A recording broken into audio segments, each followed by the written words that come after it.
Okay. Welcome, welcome, welcome. Miracle makers, oh my gosh, all of those that are ready to make contact. And for the human being that you are, you've done something to be in vibration and in alignment, to be here now. And whenever you're hearing this, to really hear this from the time, space, memory continuum that it's happening from. I want to say that another way. Wow, all time is now. And that time, your vibration, my vibration, Mark's vibration has brought all of us together for this auspicious, incredible conversation. I'm with Mark Sims. I want to say first, I consider you a friend now. Oh, of course. Of course. I'm so grateful for all of the extraordinary work that you're doing for diplomatic relations between the unseen by most world of our star family and connecting humanity and all of the research, all of the work that you've done. Mark, how do I explain you to people that have never met you? Well, I guess I would start by sharing with people that I am from the Midwest. I recently moved to California about 4 years ago as a consequence of a extraordinary experience I had in 2012. At that time in my life, I was retired. I was a dancer, a ballroom dancer, an amateur, I should mention. I was never a professional dancer, but I had retired after starting two successful companies. My first company was an internet security business that I started in 1992 and sold in 1999. And I retired for 5 years and started a second business, which was a software company called Nanorex, where we developed a 3D modeling program for designing and simulating nanoscale machine systems, what people would now call nanobots or nanomachines. And what I imagined back then was designing small machines that could swim in the bodies of people passively to monitor their health and possibly fix and kill pathogens or cancer cells, those kind of things. And so those were some of the applications that excited me and motivated me to develop this program called Nano Engineer One, which was really remarkable. So after 5 years of developing Nano Engineer One, I decided to shut that company down because we had gotten so sophisticated. We were such trailblazers with this software that we made it possible to design synthetic viruses. We had added support for designing things out of DNA, RNA, and proteins, what are actually called peptide chains, which are the things that are synthesized in the body that fold up into things we call proteins and enzymes. And we were building a library of these proteins and putting them into our CAD system to be used later as building blocks. And what I discovered was that you could easily design synthetic viruses by using these proteins and build the organelles in viruses, such as the capsid and the legs and the other mechanisms of a virus, which is like a little nanomachine. And that was very alarming to me that we could actually design, simulate, and it turned out it became possible for us to fabricate these individual components and have them self-assemble in solution. We were collaborating at the time with a lab at Caltech, and we were actually synthesizing things we designed with Nano Engineer One and then imaging them with atomic force microscopes. So this became a real, this was blowing my mind that we went from 5 years of an idea, developing the software to actually synthesizing things with atomistic resolution detail in solution. And so I felt there was an ethical use issue here, that we were getting way ahead of our skis, so to speak.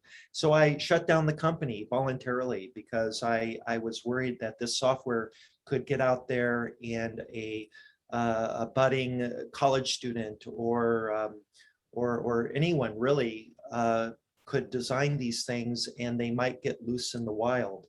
So anyway, that's why I shut that business down, which I did in about 2009, early 2009. And that's when I took up ballroom dancing as a retiree of my second company. And I became an amateur champion ballroom dancer. And then while I was an amateur ballroom dancer, I happened to come across this event that took place back in 2001 called the Disclosure Project. And that was something that this man, Dr. Stephen Greer, had organized. And it involved getting together 20 witnesses from the government, from the military, and the FAA, for instance. And these were people who claimed to have had extraordinary experiences of encountering UFOs or having face-to-face meetings with extraterrestrials. And when I saw these witnesses speak in front of news cameras, I found their testimony compelling. And if what they were saying was true, this was the most important event in human history. This was the most important thing that that was facing the human family. And I felt way behind the game, and I was curious to understand more about this phenomenon and what these people were claiming. And so what I decided to do, because this Dr. Greer had organized this event, and he was not a government employee or an ex-military person. He was a civilian. I decided to do some research of him, and I found out that he had written 3 books at this time. Now, this was 2012, 11 years after the Disclosure Project. And I was only then learning about this Disclosure Project event and about Greer. So he had written 3 books. I bought them, I read them, and discovered that he was organizing these events that he called the CE5 Ambassador Training, in which he would teach a meditative practice to people who wanted to learn how to initiate contact with extraterrestrials. Now, I was a real skeptic at the time, but my skepticism was lowered to the extent that I decided to sign up for one of his 6-day retreats. And it so happened that this retreat that I signed up for took place in Borrego Springs, California. Now, Dr. Greer was doing these all over the world, and he usually held them about every 3 or 4 months. And when I signed up for it, the next one was going to be in Borrego Springs, California in November 2012. And so when I signed up for it, I had to make my arrangements to fly to California. I flew into San Diego Airport, rented a car, and then drove up to the Anza Borrego Desert to this small town of about 3,000 people called Borrego Springs, which is really literally in the middle of nowhere. And I stayed at a hotel. And what I'll do, if possible, I think maybe your listeners and viewers might appreciate some pictures. I don't know if you have the ability to make me co-host, and I could share my screen and I can share with you the place I stayed. I love this. I love our conversation so far, where you've come in from the Midwest, and I've been married to my husband since 2003, and it's so beautiful to meet people from the Midwest for me. Earnest, salt of the earth, the farming land, all of that.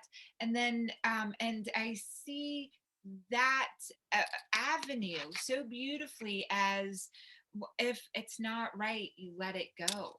meaning if you can't build something that is for the human race, Yeah. there's something about, and I don't know if it's Lutheran upbringing there, the Protestant, the energy, the water coming from that place in the world, but within their genetics, if they, you could not further something that you knew could harm humanity without understanding it fully. So you took a break and you're like, let me go into dancing.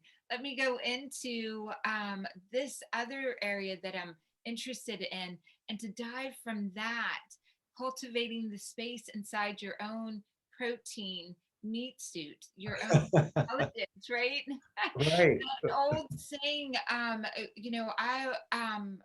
believe in the God that asks all children to come dance with me, come dance with me, is one of those ancient sayings that is said where I was born. Come, the God that says, come dance. There you were dancing.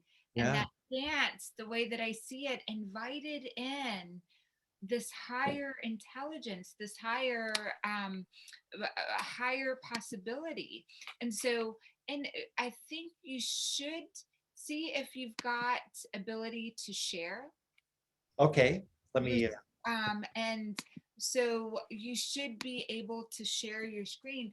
This ability to share so deeply in the dance of the universe opened up this rare disclosure, rare opportunity to really give at the next level of understanding and to use your technology. That so I'm so excited for you to share this. Go ahead and walk us through what we're yeah. seeing here.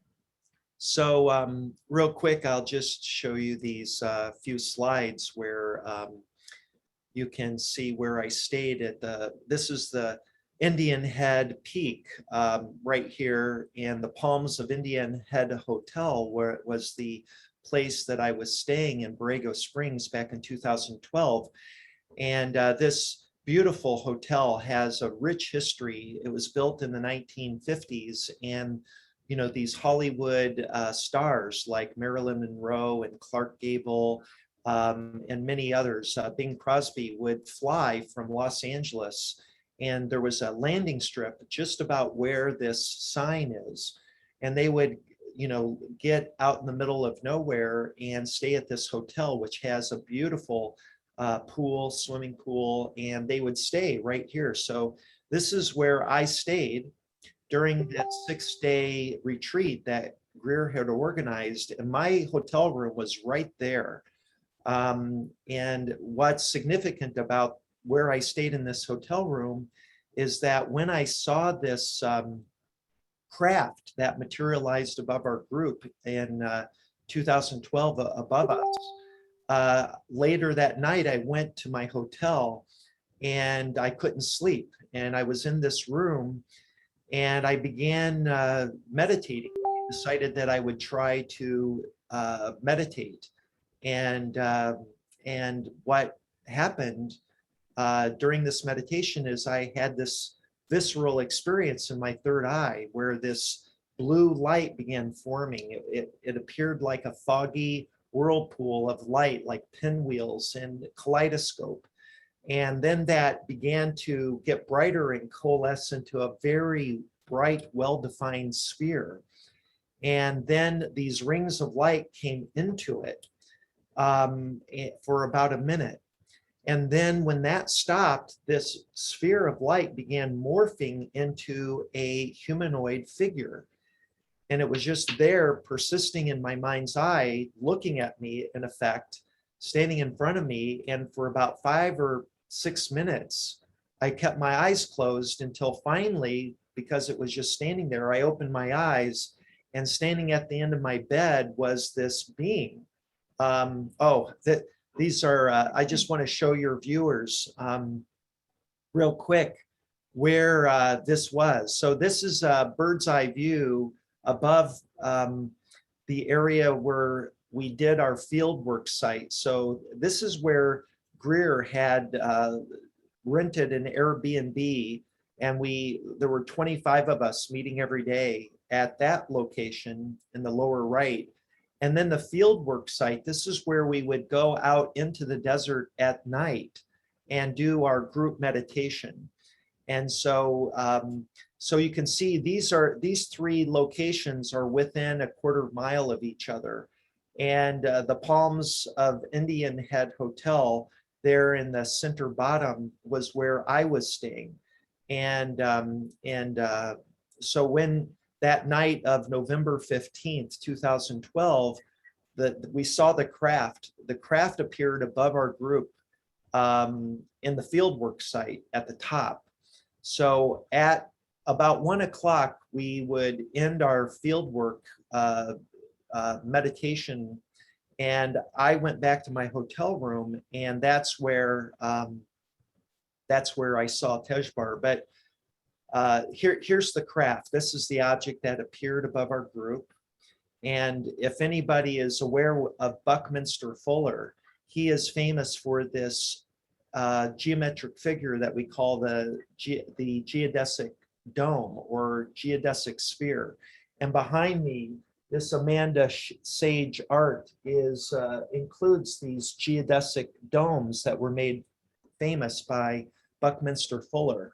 So when this object materialized out of thin air above our group, I immediately recognized it as a geodesic ellipsoid.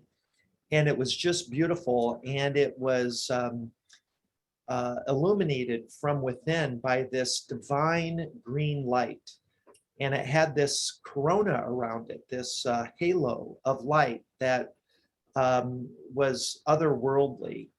And it was only visible for about 3 or 4 seconds. But when it vanished, it left with me this impression that, you know, this was otherworldly.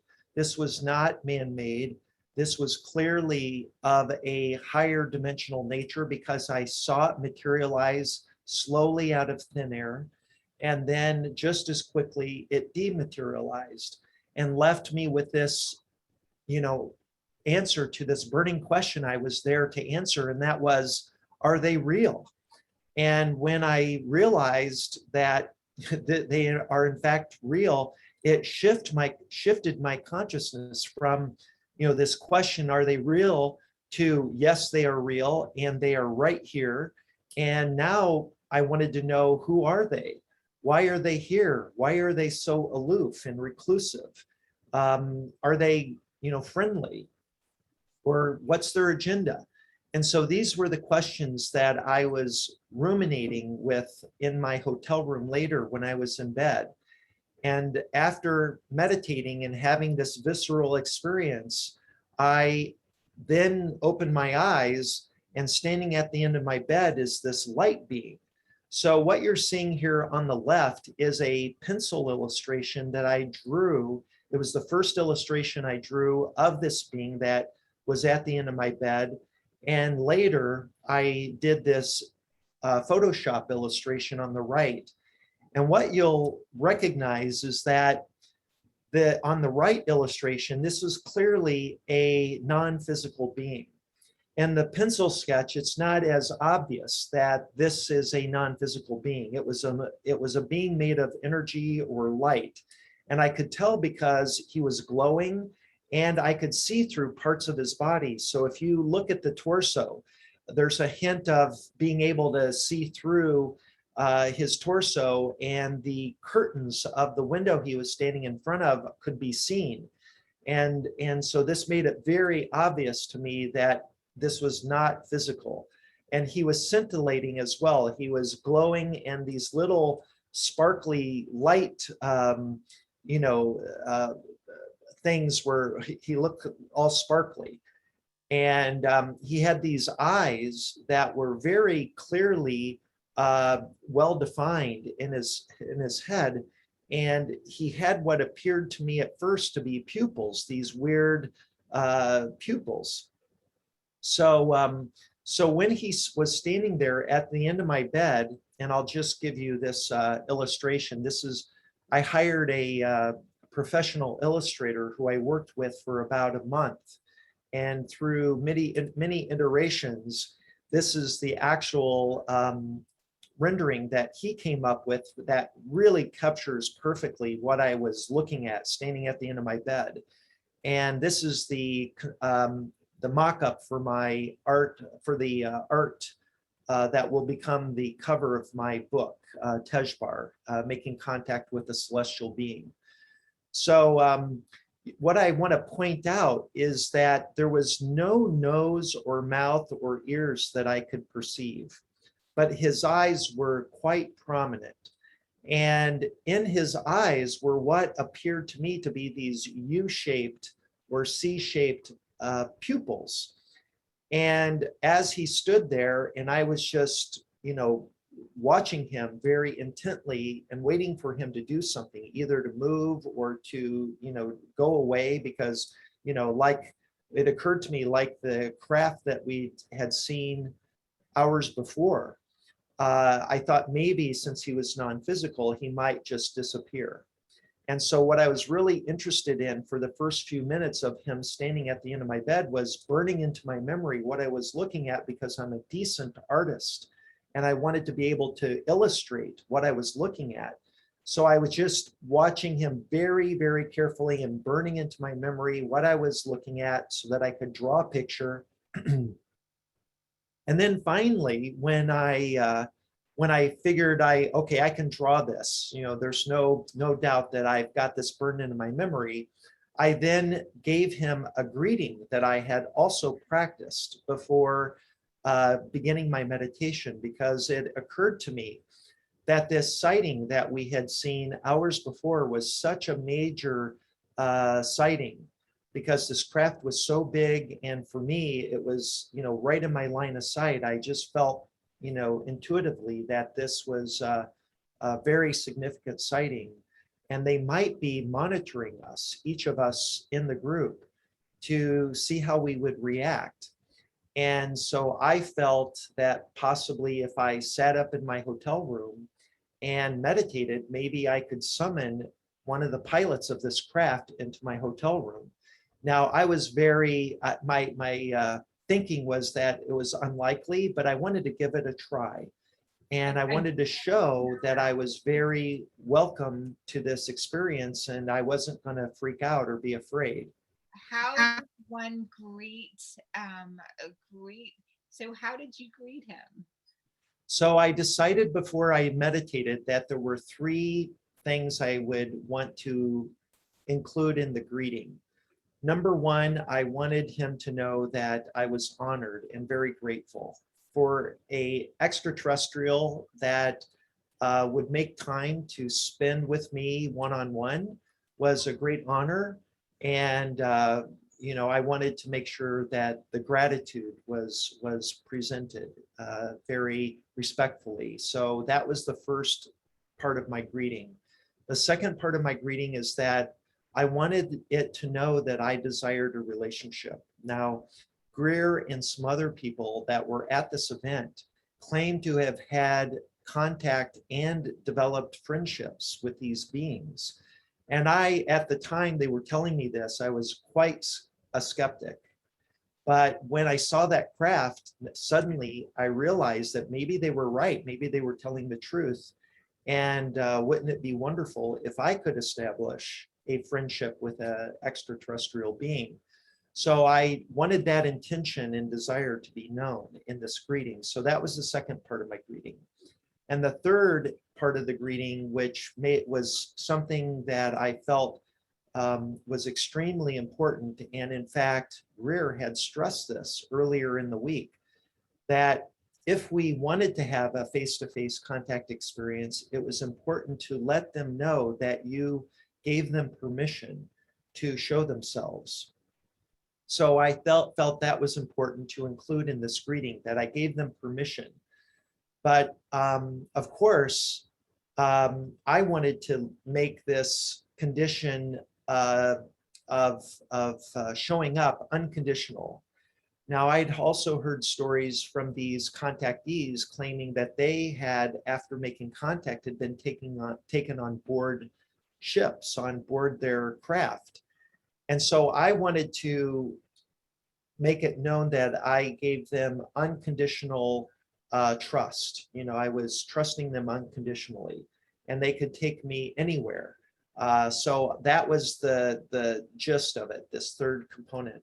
So I said, I completely trust you unconditionally to do with me and my body anything that you wish. So those were the three parts of the of this, you know, greeting. Contact yourself. How extraordinary. So I want to just summarize for people that are joining right now. We're with Mark Sims. Mark Sims is the founder, I don't know if to say the founder or co-founder of Making Contact Convergence that's happening this month in August 18th. It begins. He is sharing with us this incredible journey that he's been on.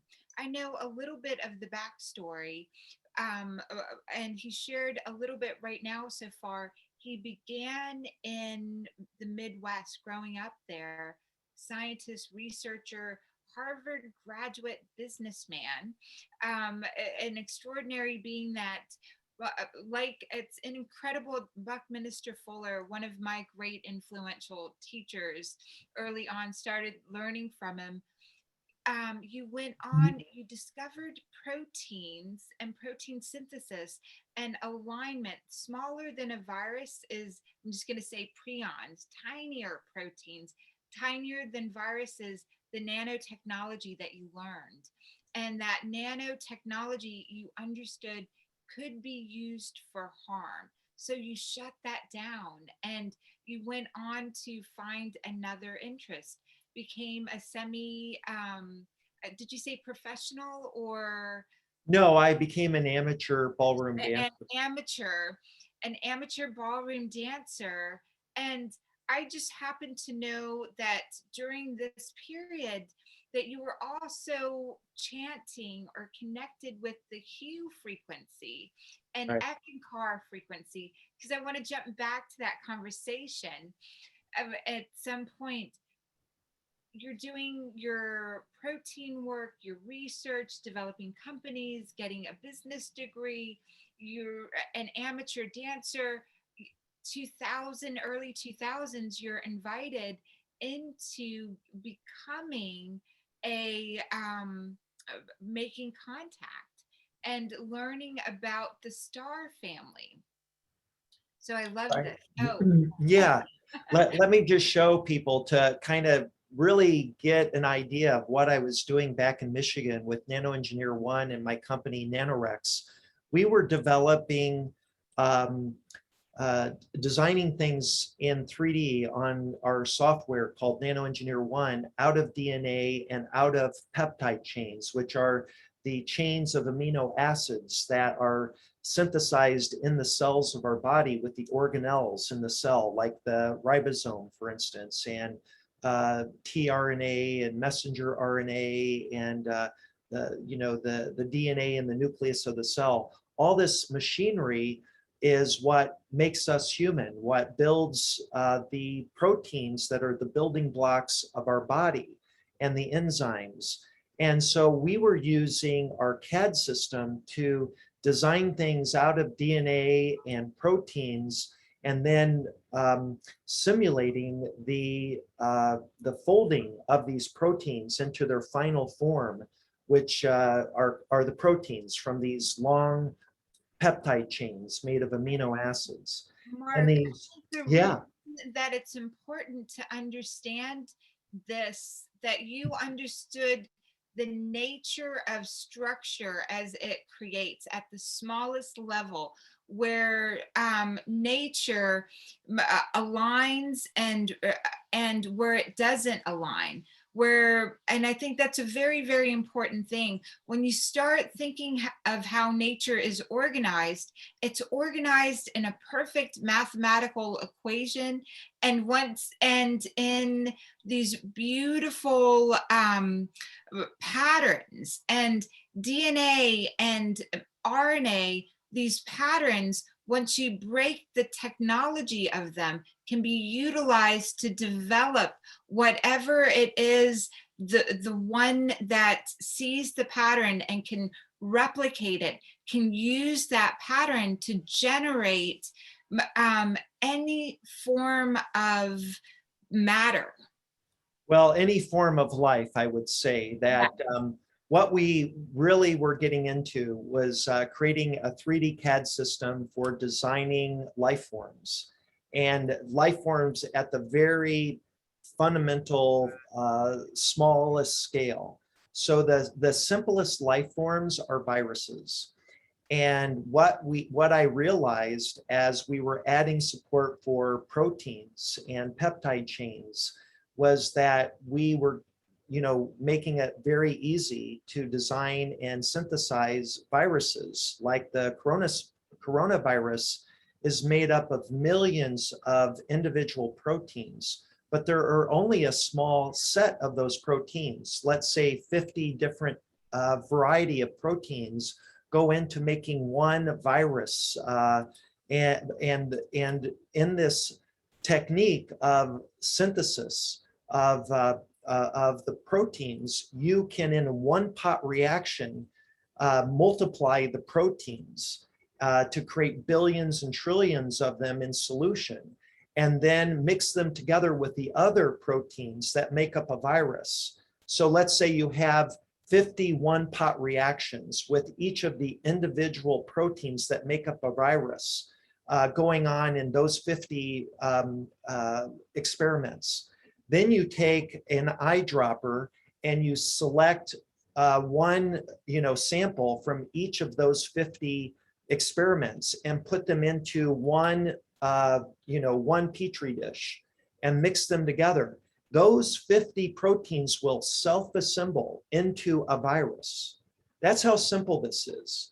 And when I discovered that, I was like, whoa, whoa, whoa, I'm putting the brakes on this, because this was making it so easy to do that a high school student, a really smart high school student, could make their own synthetic virus. And I'm not saying just design it on a CAD system, literally making it, because there are companies out there that you can order synthetic proteins from, that you give them a sequence of amino acids in an Excel spreadsheet, and they will synthesize and mail it back to you, FedEx it to you, these hydrated little packets of that protein, of the peptide chain rather.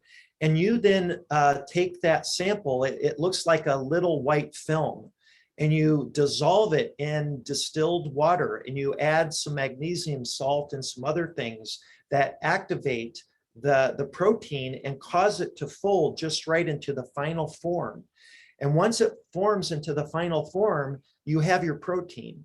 And now you can mix it with other proteins that you've done the same thing with, and they will find each other in the water, in the solution, and they will dock, they will come together and form the proteins, or rather form the virus. And that's amazing, Mark. it is so simple to do. It's And so simple. And researchers, as this is technology that people would want so much for so many reasons. This understanding and being able to see the form, to take that dropper, drop it in and watch in a microscope, but these intricate designs. And as back in the day when I was back in my medical world as a doctor, we did so much research, one of which was on the Parkinsonism genes. And I'm so thankful to have witnessed that under a microscope. This, I want to bring it fully so people that are truly interested in being able to do what you've done, Mark, that they understand you could have been a researcher in whatever area. You become I was a researcher. I was collaborating with the lab at Caltech, and this is some of what I'm showing you is one of the papers that I'm actually cited in, and Nano Engineer 1 is cited in. This experiment right here on this slide shows you that we were using our software. we were designing these tiles made out of DNA in solution. And then you would end up with billions of identical copies of these tiles made out of DNA that were square. And then you would take a droplet of that, put it on a special substrate, a surface that would diffuse those squares or tiles of DNA into regular patterns. And what you're looking at on the right here is an atomic force microscope image of the actual product. So we could create patterns of these on a substrate. And what this experiment in particular was trying to show is that once you designed a tile in atomic detail, each one of these tiles was exactly like any other in solution to the atom. And then you could align them on a surface in a regular pattern for building bottom-up computer relays. These computer arrays. And this was in an attempt to self-assemble computer chips in solution by mixing DNA with other materials like nanotubes, which are really excellent for carrying electrons, pathways for creating the fundamental units of computer chips. And so here you can see over time how these little tiles made of DNA will self-assemble on a substrate to create these patterns, these regular patterns. This is the top slide shows after 4 hours how these little tiles of DNA will self-assemble into these arrays. And so this is all the research that we were fascinating, Mark. It really is. And here's one of my favorite slides from this, because you can really see over time and that you create these amazing patterns. And this, with the goal again of this was to show that you could potentially create the components of computer chips with using DNA origami. This is the method that was out of this research. Anyway, I just want new term, DNA origami. That's so fantastic. DNA origami. Mark, I want to you took DNA origami and went into physically being able to replicate movement. And in your sound body, in your physical body, you began chanting and moving. So having this mind that understood matter at the tiniest level, isn't that, it's incredible. It is incredible. Like, wow, to get that and to get it at the highest level of research, pretty incredible. To take that wisdom, bring it into the spiritual world. And I want to just say that a little bit differently. It's amazing that if you have this kind of, what was your discipline like when you were studying and researching this? What were you doing outside of the lab? What were your meditations like for you to be able to access matter moving this way? Well, I wasn't meditating at this time of my life. This is between 2004 and 2009. I was a materialist. I was a material scientist. You could say I was an atheist. I just believed that the world and the universe was a consequence of Darwinian evolution, and that the mystery of the origins of the creation of our universe could be explained through science, and that the spiritual beliefs and the religious beliefs of different cultures around the world was basically the kind of thing of superstition that we as human beings create gods to pray to because we don't know the real truth of how our world was formed. And so I was a material scientist. I was a reductionist. I was interested in trying to understand the very smallest forms of matter and physics and science that would ultimately explain all that we see around us in the world and in the universe.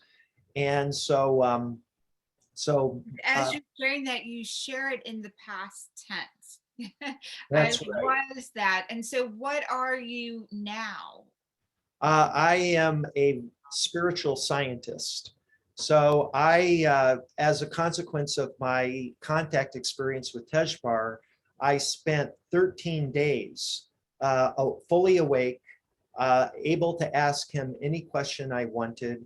And what I learned blew my mind and completely changed my worldview. I was forced to recalibrate what I believed because he was not only sharing things with me as I asked him questions about himself and about these realms that he was explaining he existed in.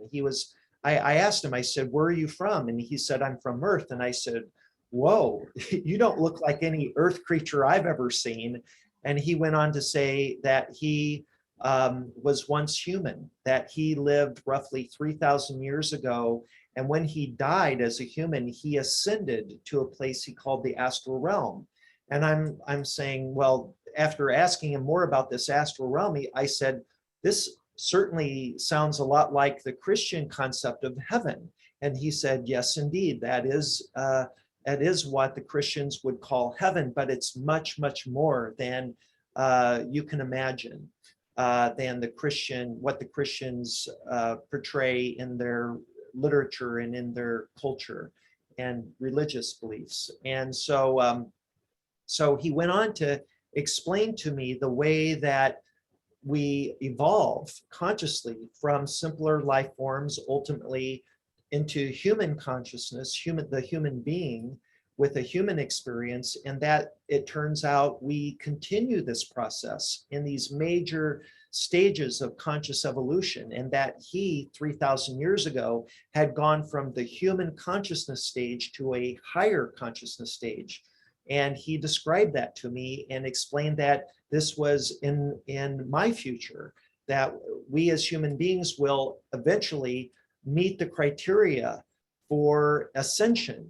And once we ascend, we will continue this process. And these stages of consciousness change our perceptions and our experience. And over this 13-day period, he actually kind of gave me a personal tour of what that's like. And when you are taken out of your body, for instance, and when you, for instance, he also regressed me and I experienced previous lifetimes, it's very convincing for an atheist. And I was a hardcore atheist. Within hours, I was converted, you could say. I was illuminated. And this changed my life and my worldview. I also, want to be sure I'm reminded here that I want to make sure everybody who's watching is aware that we're doing this Making Contact Convergence event, and I'll be talking in great detail about this experience and what I learned and how I became a spiritual scientist.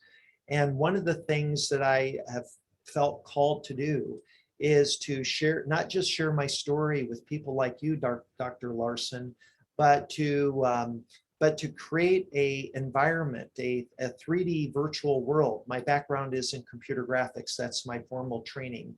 I have a degree in computer graphics, and the first job that I got out of college back in 1986 was to do 3D software development for designing CAD systems for automotive and aerospace design. So that's my traditional background and formal training. And it's like I have children, and as having children, I'm like, God, your parents must be so proud, right? To start off on this journey, to go into computers early on, to go into proteins, to go into what a journey you have been on, the cutting edge. And now you're bringing in Making Contact conferences so that the human family that wants to connect with the star family is able to. I'd love for you to share why. You could spend your time on any number of things. And this is the thing that you're wanting and creating. Why are you creating this conference and this virtual world? Well, I we want to create a community, online community, where people who are experiencers or are curious about the UFO ET phenomenon and want to learn more about the history of it and hear from experiencers who are in direct contact with extraterrestrials, where they can come and in a safe place interact and have small discussions, and that we have events where people can hear lectures and presentations given by luminaries from this field. Danny Sheehan and Lou Elizondo, the whistleblower out of the Pentagon, who back in 2007 was the director of ATIP, this top secret program that was funded by the government to study this phenomenon, the unidentified aerial phenomenon. And what Lou Elizondo discovered is that they are here, that there are these extraordinary vehicles that are, coming into our airspace and that are being videotaped by F-18 fighter pilots that are, out in the Pacific Ocean off the coast of California and off the eastern coast of Virginia Beach. And these pilots are having daily encounters with different vehicles, and objects. And this is, going on for years. And so he felt it was important that there are people within the Pentagon and people within our Congress were made aware of these things, and that this information was being kept from our elected officials. And so he quit in dispute, he just quit the job and began trying to figure out a way to present this information in these videos that were ultimately made public in 2017. The New York Times published an article in December of 2017 of these videos that the Navy had taken back in 2004 and in 2017 of these remarkable, extraordinary vehicles that were traveling at 43,000 miles per hour, that were going from 80,000 feet above the surface of the earth down to, just a few feet above the ocean floor within seconds, and stopping on a dime, and then, moving and following the aircraft. And they were being filmed and observed by these pilots, professional pilots.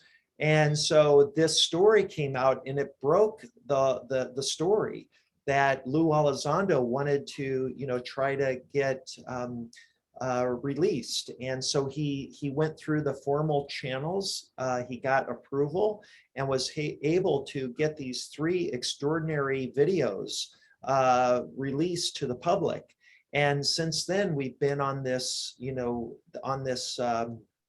journey together, where the human family is learning that our own government and our Pentagon has been aware of these things, and they basically have acknowledged that these are not their vehicles, and they don't appear to be Russian or Chinese. They are clearly otherworldly vehicles. And now there needs to be a new discussion where we elevate the discussion from, trying to convince people that these are real vehicles. We now know they're real. We know that they're being piloted by some extraterrestrial intelligence. Now let's take the discussion to the next level and talk about, okay, they're here. Now what? What do we do? How do we reach out to them to initiate a dialogue and hopefully establish diplomatic relations? And who should be responsible for taking that initiative as a as representatives of our human family? Who do we trust?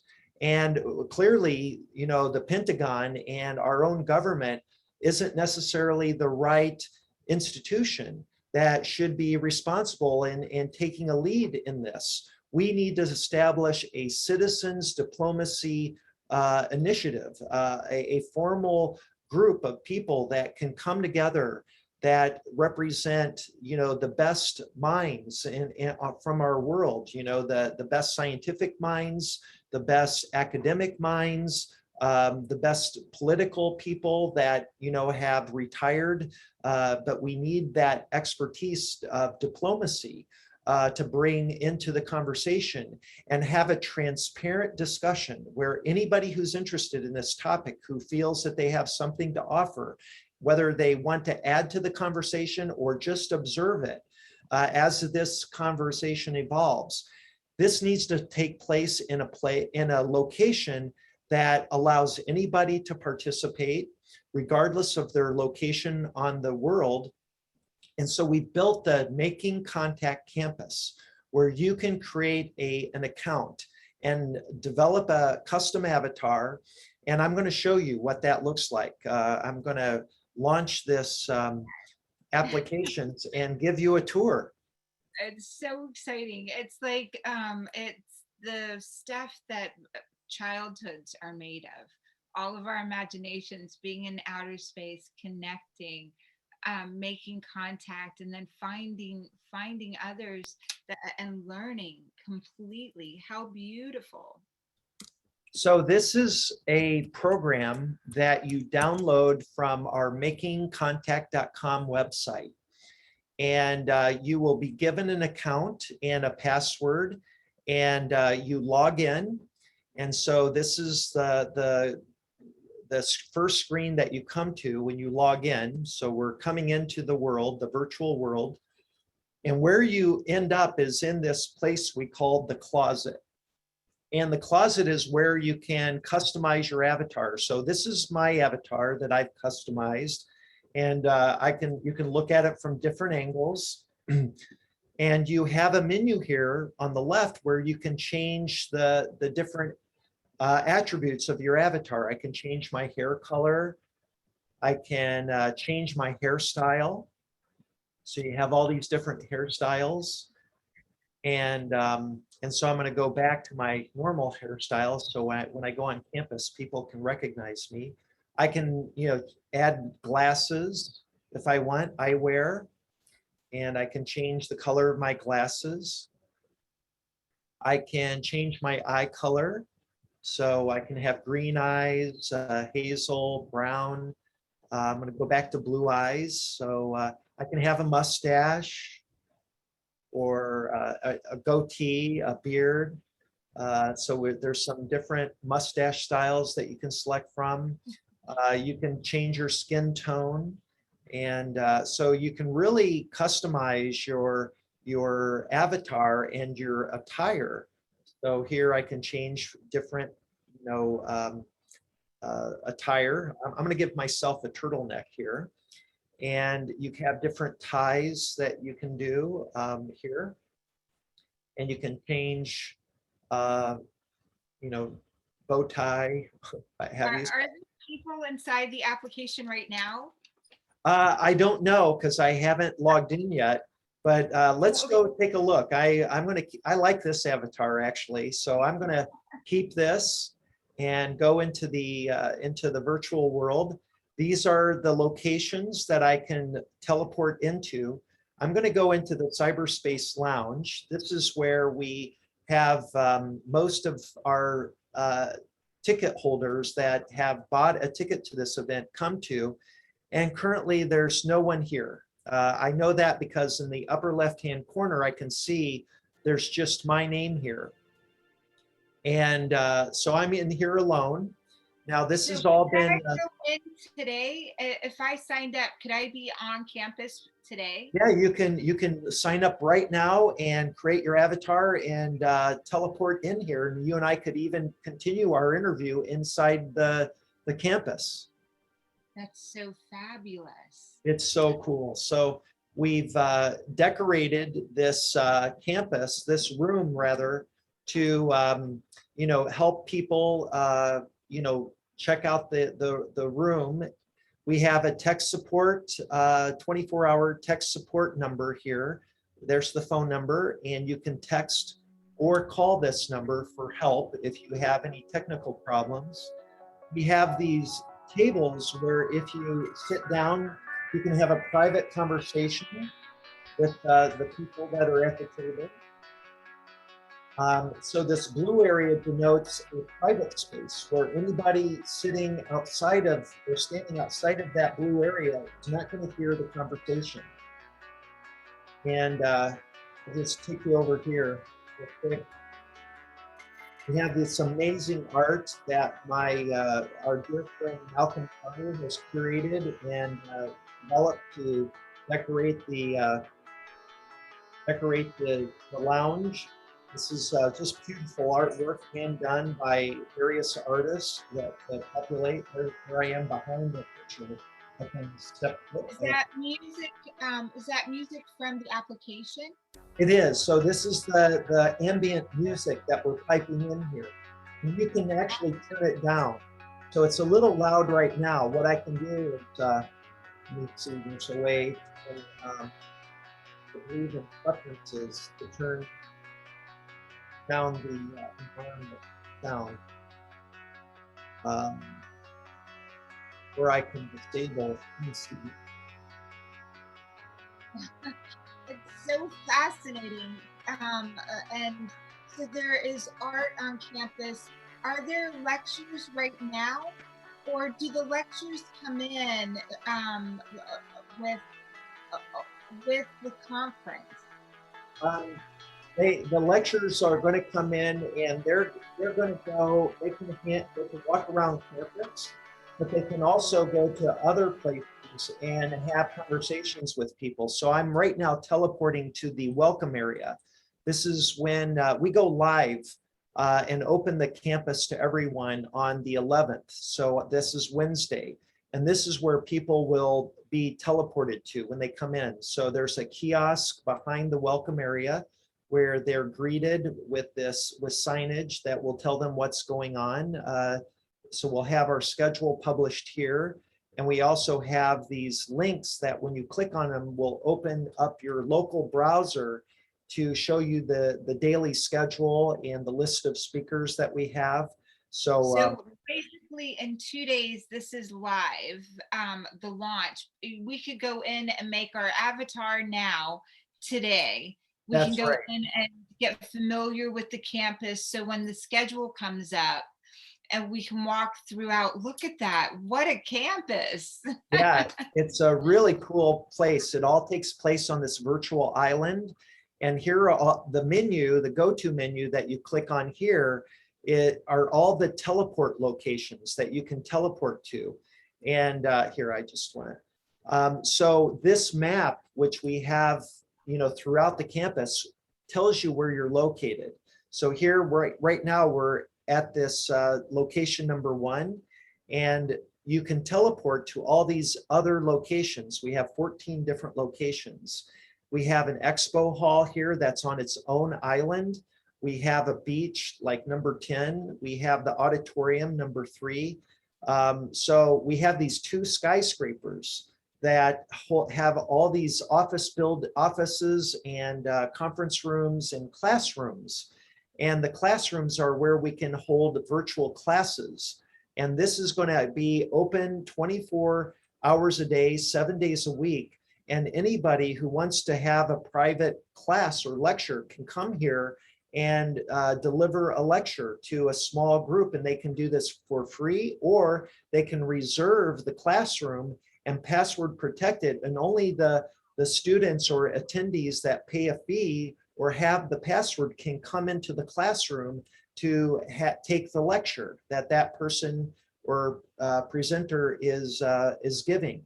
So this is going to become a community hub where people from around the world can interact. And what we're going to be introducing, Dr. Larson, is translation technology. So you can talk to another person from another location in the world who doesn't even speak English.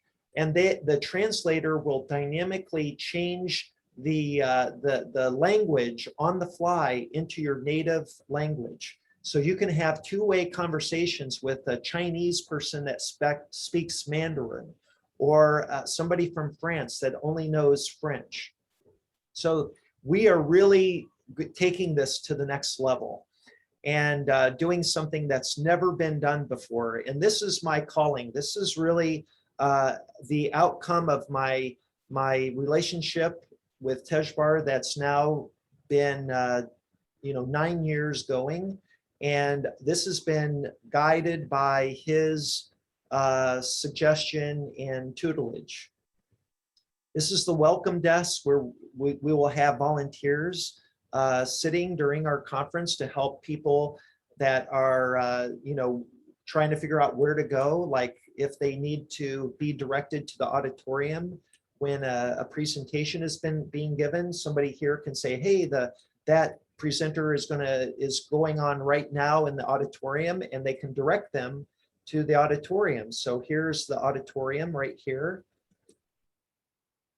And they get teleported in. And this is the auditorium where the presenters will be presenting. And I'll just show you real quick. Here is the main screen, and the presenter controls this screen. They can drop in a URL to play a video. And in fact, we've got one queued up here that I can. Yes. So here I'll. Trailer for this. Is that the trailer for this? That's right. This is the promo video. Yeah. And from here, I can show you what it looks like from the audience perspective. So here's what the audience will see with the people sitting in the audience. And then you can zoom into the center screen. And now we can, I'm going to refresh this real quick and play this. Here, if I click on it, oh, this is just an image. It's not the actual video. So what I will do really quick, I'm going to stop the share, and what I'll do is take you quickly to the actual website, which is. So as you're doing that, I'm just going to catch us up, all of us again, into this conversation. We are with the incredible Mark Sims, scientist, founder of Making Contact Convergence. He has shared with us stories of how he has come to build this online community, multiple languages, humanity as one. Truly, and you're bringing scientists together at this conference. And so if someone from China is coming in to watch, it will be translated, the conference. They'll have access to hear it in their native tongue, whatever. And if at the next conference, if there is a Chinese Mandarin speaking professor, scientist, they will be translated into the languages from there. What a gift, Mark. It really is an amazing thing. I'm so proud of what we've built here. And this is our inaugural event, the Making Contact Convergence. So last year, as you know, Dr. Larson, I did something called the Harmonic Convergence 2020 event. And this year, we are doing the Making Contact Convergence. So this is the next iteration or evolution of our annual event. And Danny Sheehan, there next to me on the screen, is my co-producer for this event. He and I became friends in 2015, and we founded something called the New Paradigm Institute, which its charter was to establish a institute where we could have an academy where people could come and learn about the extraterrestrial reality and study the rich history of contactees over the last 100 years, and train them to become emissaries for diplomatic relations, for establishing diplomatic relations with extraterrestrials, because Danny and I both knew that this was an inevitability in our lifetime, that we will be making contact with extraterrestrial intelligence, and that we need to prepare the human family for this inevitability. We need to prepare our religious leaders, you know, the leaders within the Vatican and within the other Christian denominations, and within the Islam, you know, leadership, and all around the world. You know, these people, if they're not adequately prepared on the extraterrestrial reality, they're going to naturally have a fearful response to contact. And so we want to help them understand the nature of this, and that these are not malevolent beings, at least not the ones that we are in contact with and reaching out to, that the benevolent beings are simply operating on what we would call the prime directive. They are not imposing themselves on us. They are the ones that are waiting patiently for us to reach out to them and to give them permission to respond to us. And what our job is to begin making a collective effort and to respectfully reach out to them and say, we are ready to make contact with you. We know you're there.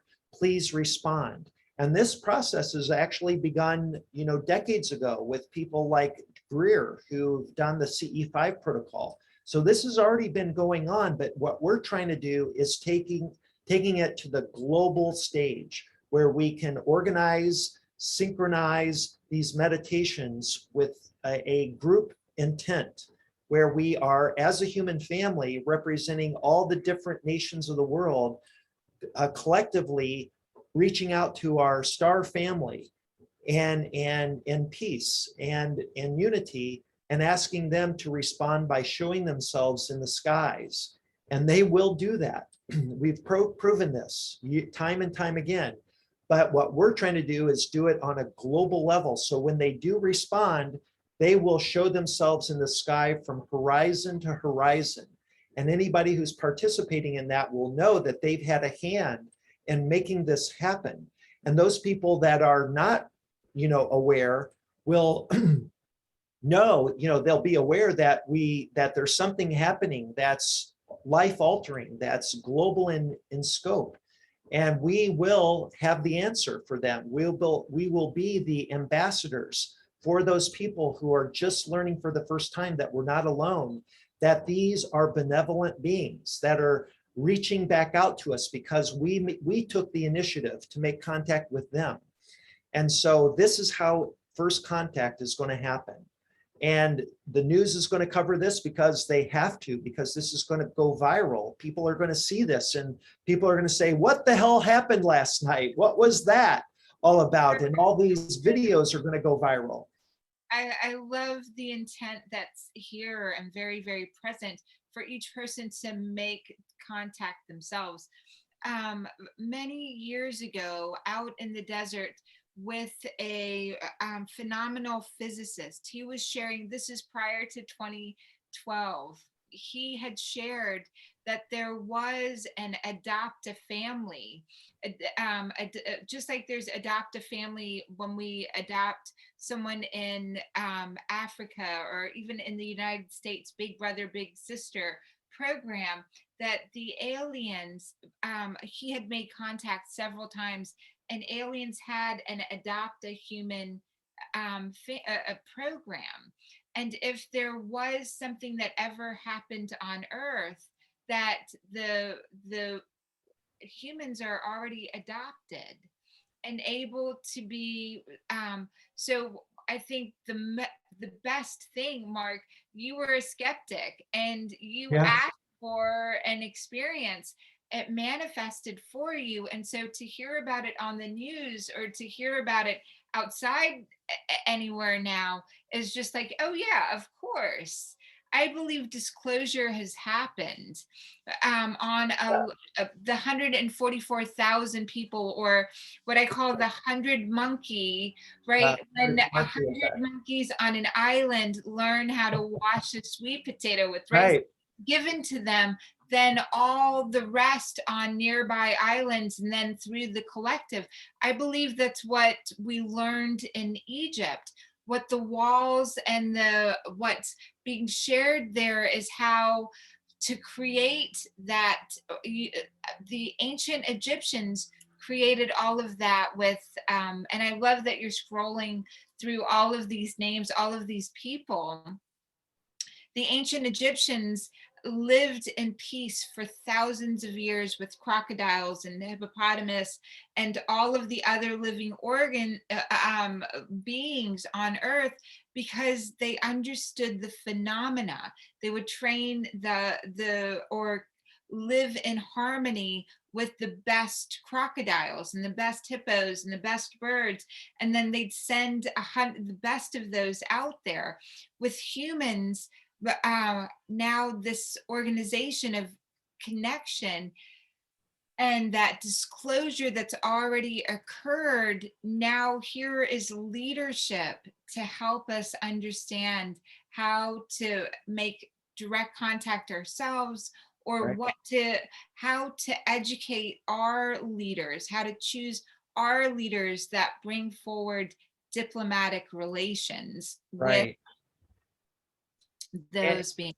and that these people are vetted, that they're people of high integrity, that they're very wise and have value. They add value to this discussion and will help us develop a manifesto, a document, a white paper on how we go about reaching out to our star family, and what would we say once that contact is established. So these white papers that we're going to develop within the New Paradigm Institute think tank can be then shared with the UN, with our government leaders in Congress, with other organizations around the world, whether they be religious organizations or other institutions.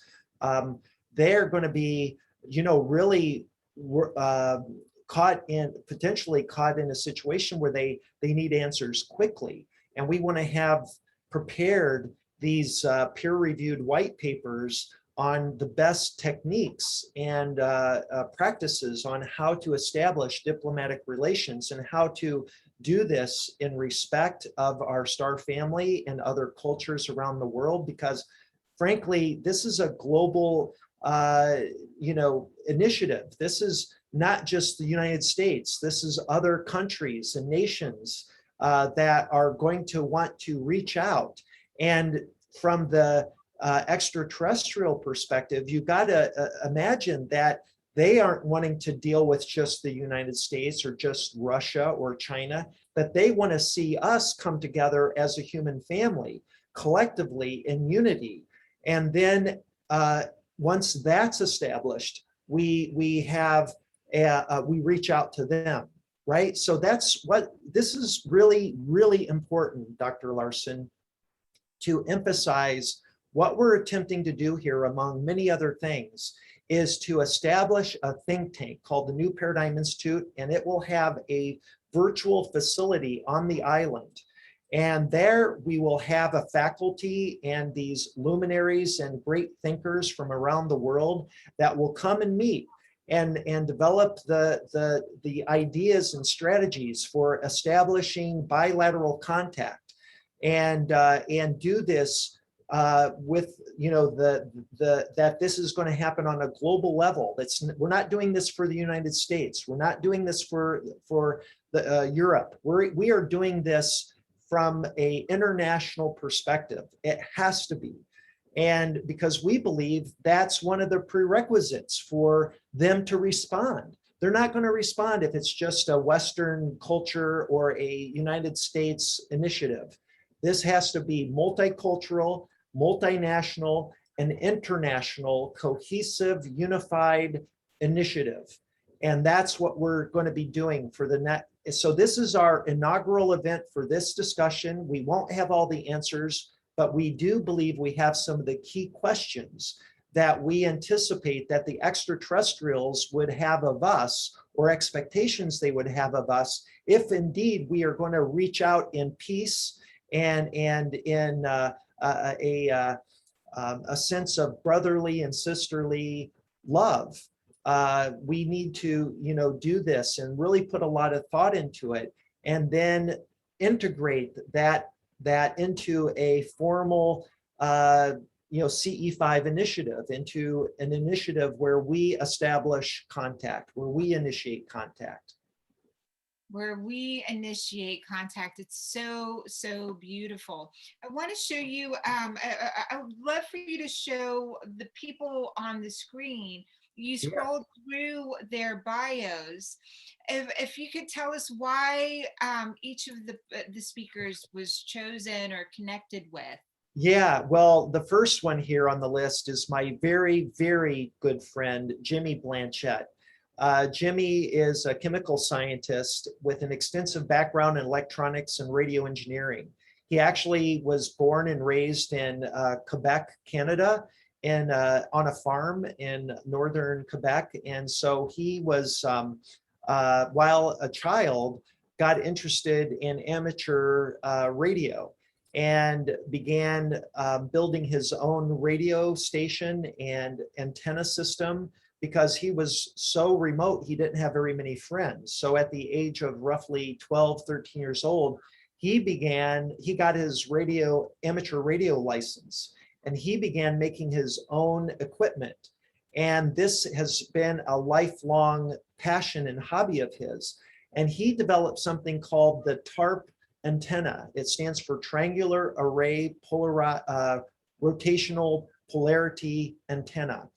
And with that antenna, he does something called moon bounce communications, which is this exotic method of amateur radio communication in which you focus a radio beam and bounce the radio waves off the moon, using it as a passive reflector. And then you can talk with somebody literally on the other side of the earth. And if they have one of these antennas, they can communicate back to Jimmy. And he's done thousands of individual communications with radio amateur enthusiasts around the world using this exotic method.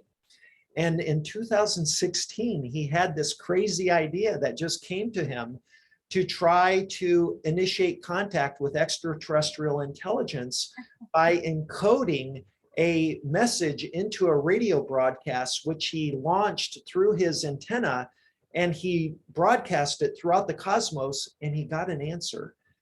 He got an answer. Wow. And so this response that he got from extraterrestrials led him down this journey and this path where he's been guided to continue developing and refining this exotic method of contact. And what we've discovered is that with using his technique on a very inexpensive two-way handheld radio, you can do this communication yourself. You can make contact yourself. And he is going to be presenting this latest contact modality that he has now coined as the first contact protocol. Again, this is called the first contact protocol, and we're going to be debuting it on the first day of our event on the evening of August 18th. And we have 2 hours in which we're going to present all this information. And we're going to show you all the experiments we've done, all the compelling evidence that we've gathered to show that this is absolutely happening. And that anybody who wants to, who's a skeptic, who's a scientist, who wants to try this in the privacy of their own home, can try this to prove that they too can make contact. So this is taking it to a whole new level. It doesn't require meditative practices. You can do it with a handheld radio, just like this one. This is a Baofeng radio, and this is one of the mini radios that we use. Here's another one.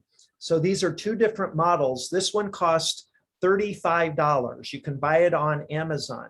This one is a more exotic, higher powered radio, two-way radio that costs $100. So now Baofeng just came out with this new model that costs $35 that you can buy. So with $35, anybody who wants to try it themselves we have published the first contact protocols that you can download from our hub through the Making Contact campus. And you can try this on your own and then watch the experimental videos that we've been publishing, that we've been developing, and now we have that is on our repository, on our video portal. And you can try these experiments yourself to see if they work. They're so extraordinary. And the other person, I mean, there's so many. I love everyone here. I'm so familiar with Jimmy Church. It's so much fun to have.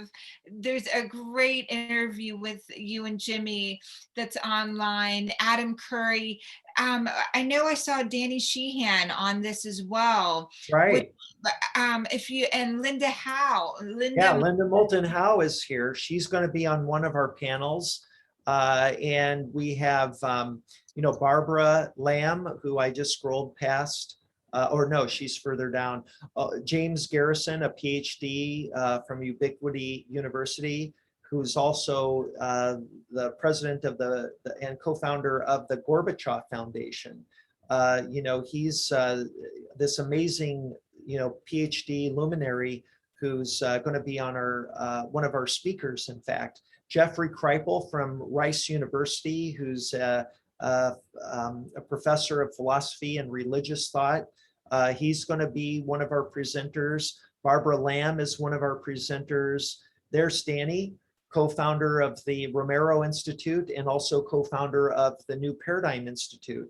There's myself, co-founder of the New Paradigm Institute with Danny. Alan Steinfeld, who's a producer and the host of the New Realities podcast.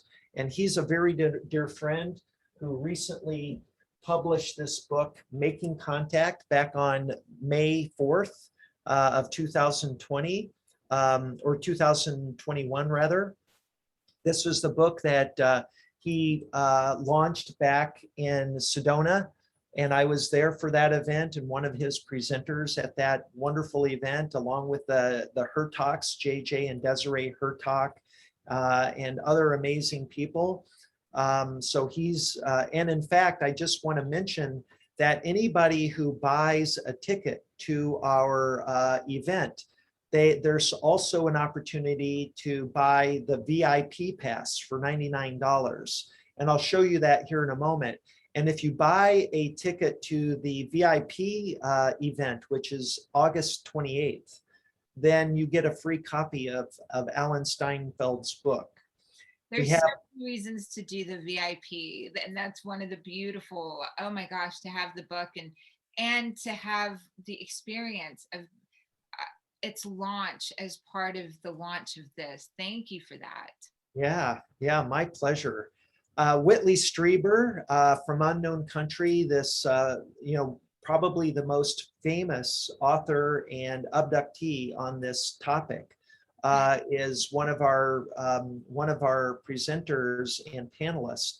And he and I have become very dear friends over the last year and a half since I did the Harmonic Convergence. He was one of our guests that I interviewed on the last day of the Harmonic Convergence, and that struck up a friendship that has evolved into a very dear friendship. He's one of my dear friends. He was just here 3 weekends ago filming a new movie that friend John Yost, who's a movie producer out of the East Coast, we filmed here at my house, Whitley, and I can show you a little video that our friend John Yost filmed of Whitley, where he explains this artifact, this ancient artifact that I have in my collection that Whitley was really drawn to.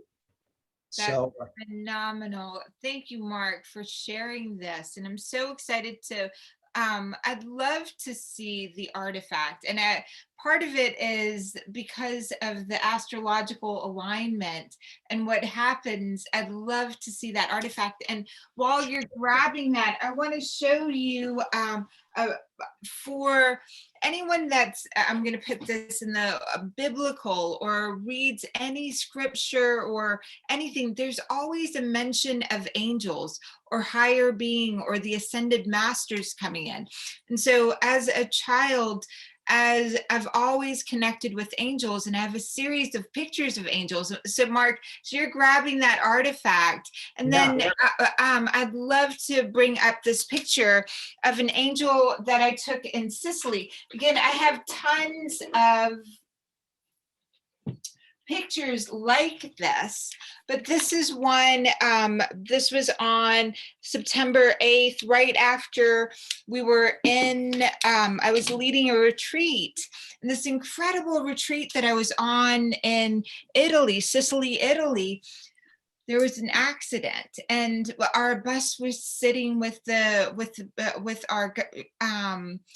our members in it, and one of them just looked. I started taking pictures out of the window, and one of the participants said, what are you looking at? What are you taking pictures of? And I said, and I just flipped the camera over for her to be able to see the angels, and then began sharing that information. And the reason that I share this is for those that have the eyes to see, right? We only see 1% of the electromagnetic spectrum.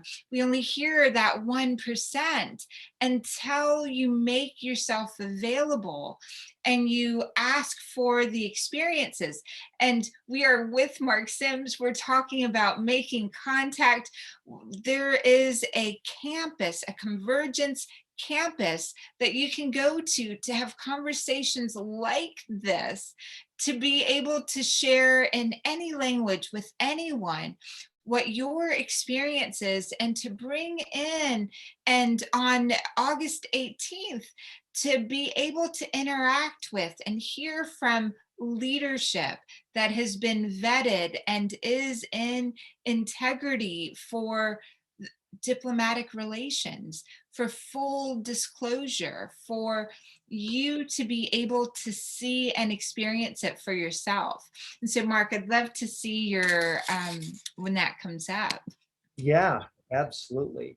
Yeah, I'm putting into the chat the link to the makingcontact.com website, and there's a special promo code, Dr. Sarah Save 100. And with that promo code, they save $100 off the $249 ticket price. And then 25% of whatever they buy goes to you. So to support your website and everything else. So we're supporting our affiliates, and you're one of our best affiliates, and we're just so honored to be on your program and able to share this important news and our exciting website and our virtual campus where people can come and be part of this process. And so I'm so honored and I'm so grateful. It's so funny as you're pulling up this, I had this desire to do something for this time frame, which is Lionsgate, but I kept being way too busy.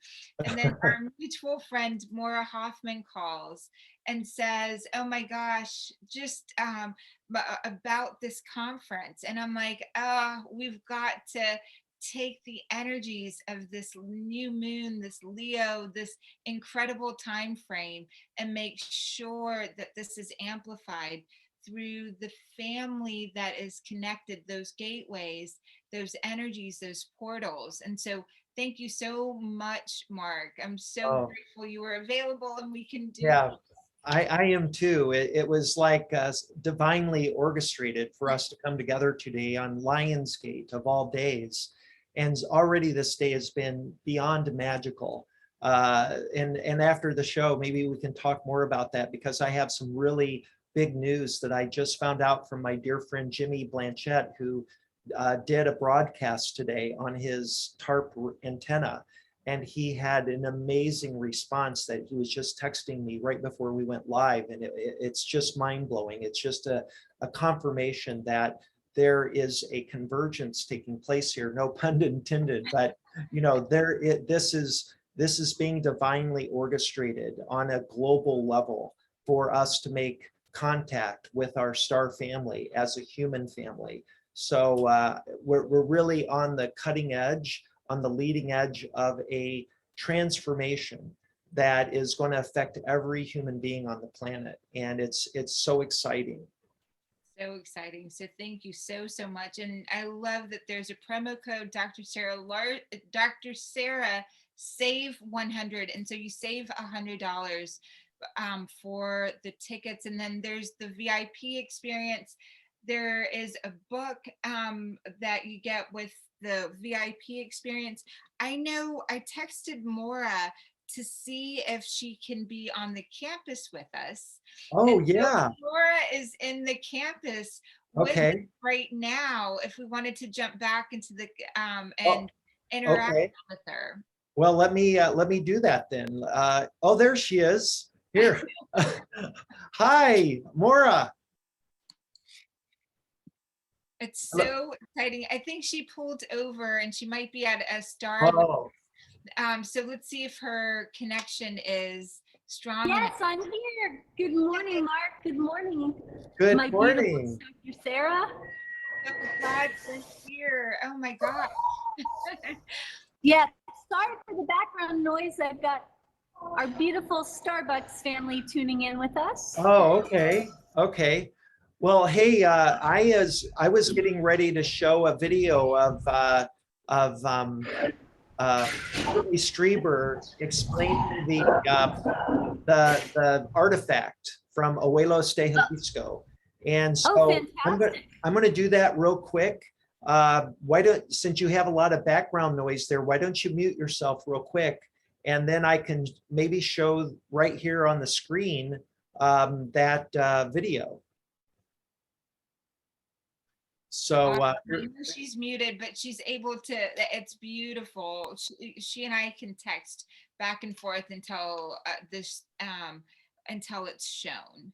Okay, so I'm putting it up here on the screen, and what I can do is let me move my head so you can see. I can look up at the screen, and I'm going to make it go full screen here, and I believe, can just play this, and then let me just do this. This little figure is owned by Mark Sims, a dear friend who's also been activated by a remarkable experience. We don't know its age, but it's a very valuable little figure. It cradles in its arms this man, a human being. Is this a soul carrying a man? And is the man moving through time while the soul gazes upward into a higher level of reality outside of time? If so, there's a lesson here, because in this little part, there is a triangle. And if you put this triangle in this, and put it down on a soft surface, it will balance. But without the triangle, it won't balance. It will always fall. What is the triangle? Well, let's look at this in terms of an ancient law, the law of three, or the law of Trinity. It's a very old law. It's also a very new law in the sense that it is the structure of the atom. The electron is the passive force in an atom, the proton the active force, the neutron the balancing force. The neutron is the little triangle. In the human being, the body is the passive force, the emotions are the active force, and the mind is the force that balances the two, and you keep the flow of life coming in a healthy way. Now, what is this between the body and the soul? This little triangle is something truly huge. Let's go all the way from the atom back to the original idea of the Sphinx. The Sphinx contains three beasts: the bull, the lion, and the man.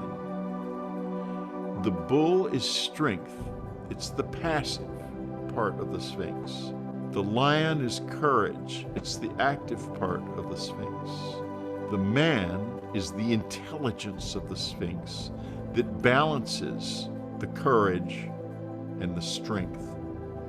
When all three are balanced together, the Sphinx's wings spread and the Sphinx rises above life. That is to say, you cease to be identified with the things of life, the politics, the flow of this, how much money do I have, am I sick or well, any of that stuff. You become objective about life and you see life in a state of balance. The little triangle is that state of balance between the body moving through time and the soul gazing upward toward ascension. It's a remarkable and beautiful piece. And whether it was made 6 months ago or 10,000 years ago doesn't really matter. It's a masterpiece.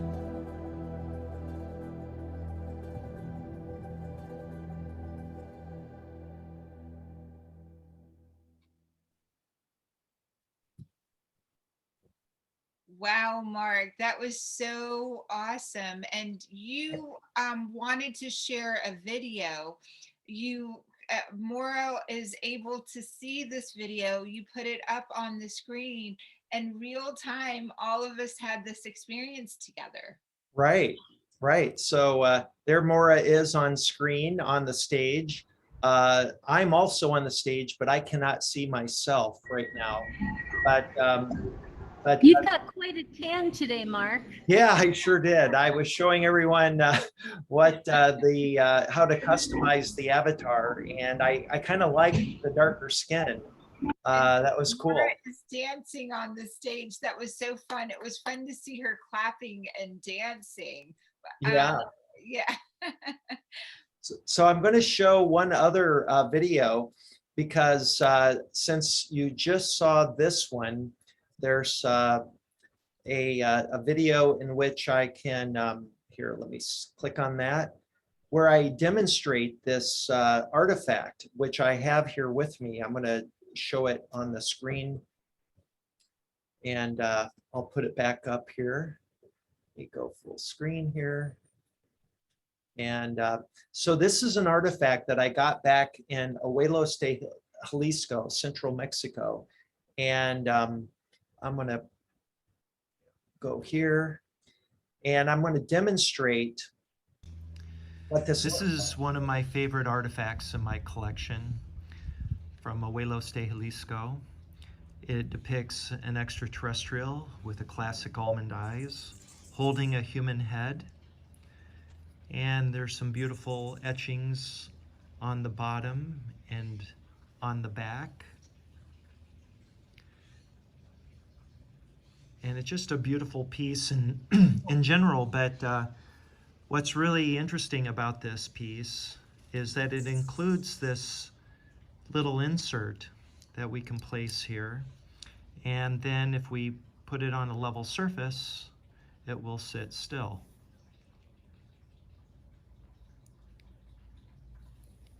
Incredible.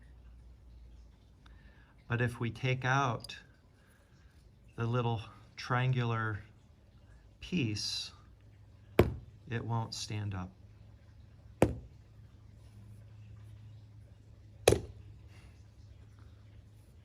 So phenomenal. To me, this is a story about the extraterrestrials and maybe their connection to humans, that they are taking their own consciousness and downloading it to the creation of their own, a human being.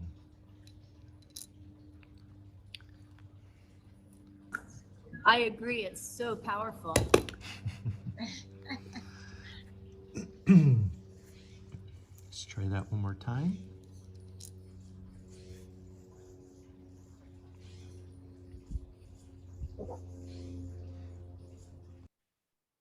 And I love the interpretation and the piece. And it's amazing, Mark, the way that you share that.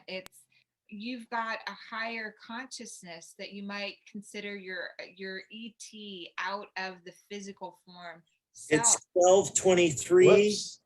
on August 17th. Whoop, I'm sorry. We're continuing our radio experiments in an attempt to Okay, I've got- establish contact with extraterrestrial intelligence. Whoops, This this is is one of my experiment number experiments. 7. Sorry about this. And as you can Oh. see, we're already getting some interactions. I actually started Real getting quick, I'll interactions just show you this. with one of the And then we'll radios come back. Yeah. around 10:30 this morning. And then around 11, all 3 were independently communicating or doing a transmission. These have been pretty quiet since I've set up outside here in a new location. I'm just going to give you a quick look at what we're looking at. So here's my setup. I just want to show you that there's no, hidden anything hidden underneath the table. This is just a small table, and these 3 radios are standard handheld UHF VHF radios with the specs in the description of this video, and then there's the manual, the user manual for that. And just to show you around, I've turned off my bird fountain here, so we don't have that noise. My pool, this is looking east and looking west, and you can see, there's, nothing around except my trees and lovely garden, which is right there. That's the garden. So I'm gonna return this. So I'm going to stop here because this is a long video where I show one of my radio experiments, and it's just one of these compelling examples of making contact using the handheld radios. And we'll be talking about that during the conference. I'll be sharing some of these, the best clips from all these videos from doing radio experiments with in my backyard and doing them with Jimmy Blanchett, my dear friend. But you were. I'm sorry to interrupt you, Dr. Larson. What were you asking me before I? It's so beautiful, and I'm going to open up the floor to questions for the last 15 minutes of this. Okay. That this beautiful. How do you, I'm pivoting from what I was about to speak about before. I'll have time to go into it and summarize it tomorrow on our Lionsgate with our community tomorrow on the 9th. What is your feeling, or how do you explain oneness? How do you explain oneness? And you're gonna see the screen morphing with more people coming on board with permission to talk and ask questions. And so people that raise hands, but I'd love for you to share what's your consciousness and oneness. Yeah, that's a great question. So you hear this all the time, people saying we're all one. And the question is, and this is your question, how is that true? We feel it innately, but in what way is it true? How can we explain that scientifically? And my favorite example is that our scientists, the best and smartest minds in the world studying this topic of our origins, especially our cosmic origins, are the ones that tell us that there was this event that took place roughly 13.7 billion years ago. And that moment was the moment of the Big Bang. And at that moment of creation, that ended up being us and everything we see around us when we peer into the universe. All of this came out of this moment of the Big Bang. Clearly, at that moment of the Big Bang, there was no planets or stars or life. It was all pure energy. And we all unfolded out of this process. And in that way, we, intellectually can wrap our minds around this idea that we all come from that somehow our bodies and our consciousness and everything that we see around us and interact with our loved ones, we have this thing in common, that this primordial seed of the cosmos gave birth to everything we see around us. And so if you're not a scientist, if you don't understand the math and all the physics that go into that moment of the Big Bang and what led up to it, at least you can relate to that. And I can contemplate that concept and get very emotional about it. And in fact, I do. That for me is at the essence of that we're all one. But what I've learned in my own journey, especially in the last 9 years since my contact experience, is that how we've evolved from this unified field of consciousness and energy, how we've evolved through these major phases into this place we now call the physical universe, and what transpired before that. And with the help of Tejbar, this extraterrestrial that I had the pleasure of interviewing for 13 days continuously, he explained this process to me from a, kind of a macroscopic level. And I've then, with his help, his tutelage over the last 9 years, because I maintained this conversation or this relationship with him, and he's guided me, told me to study things like quantum mechanics, to study numerology and sacred geometry and physics. String theory in particular was an area that he stressed that I study. Particle physics is an area of physics that I've spent a lot of time studying.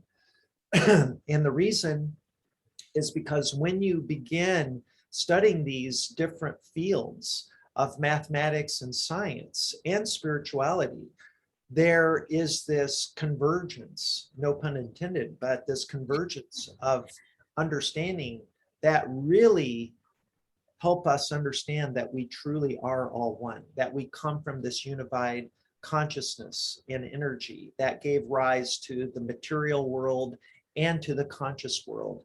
And that there is this one grand mind, we'll call it the Godhead, that's my favorite term to use.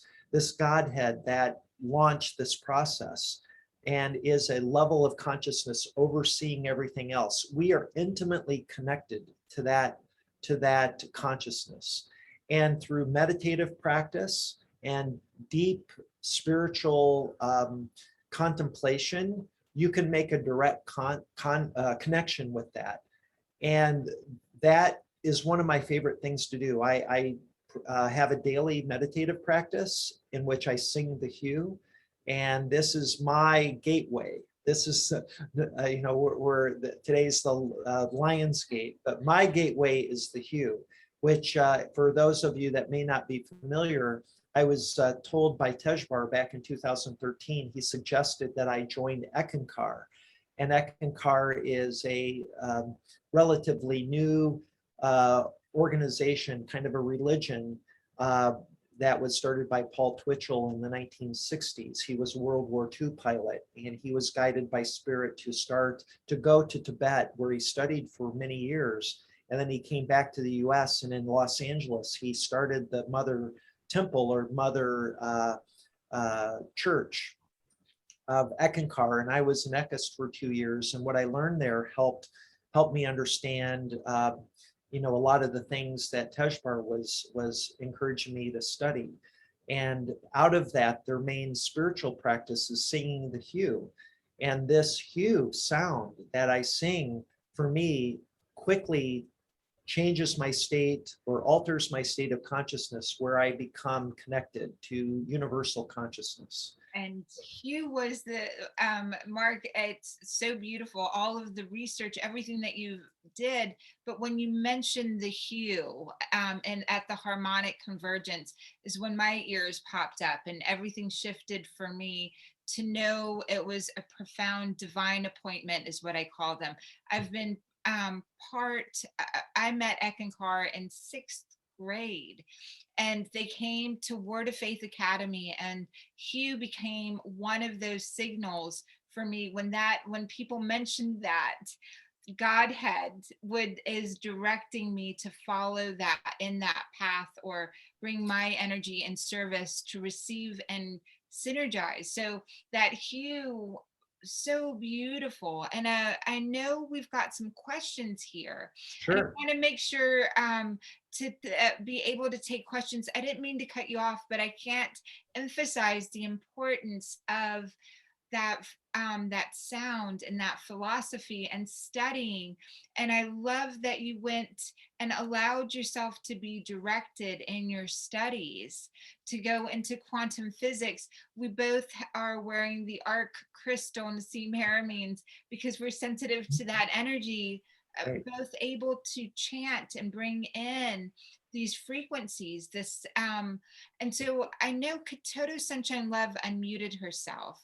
And I want to see if she has a question, or everyone here kind of raised their hand. And Carolyn, Heartfelt Astro, Caroline, I'm so glad that you're here. I see that you unmuted yourself. Either one of you, please just ask your question. Carolyn or Katoto? Well, Carolyn, you can go first. no, go ahead.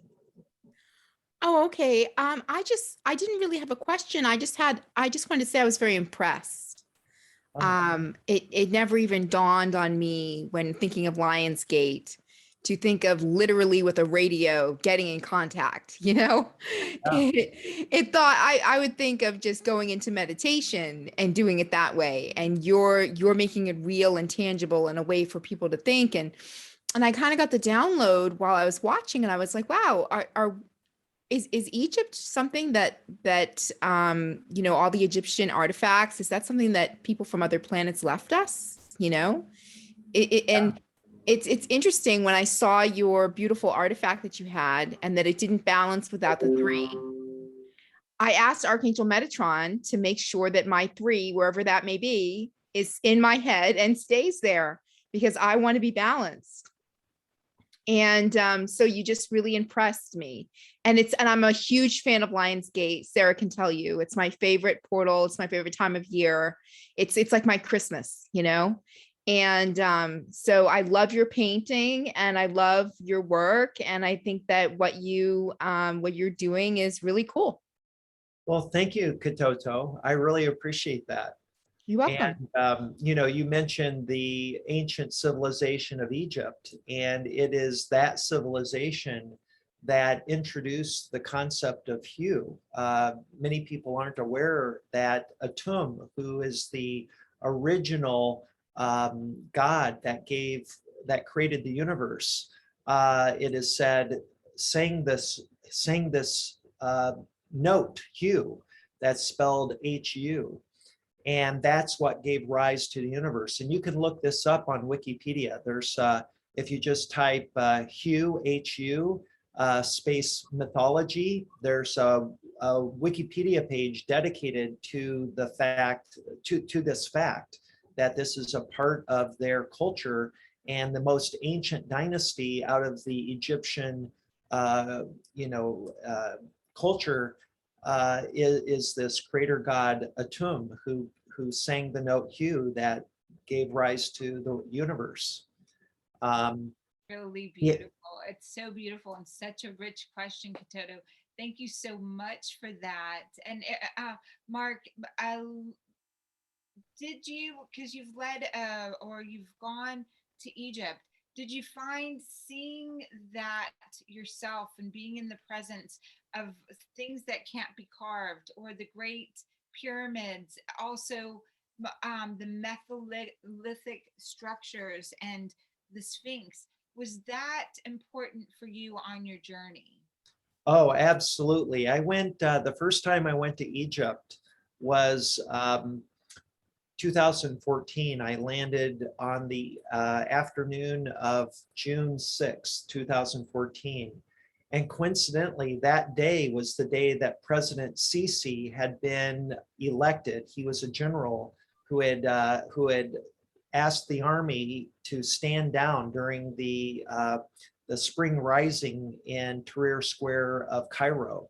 And it ended up saving hundreds of people's lives or thousands of people's lives. And he became a national hero. But Mubarak and then the president who was elected after Mubarak was overthrown, they were both basically puppets of the West. And the first truly democratic election resulted in the winning of President Sisi. I was there. It's so funny. Again, another synergy.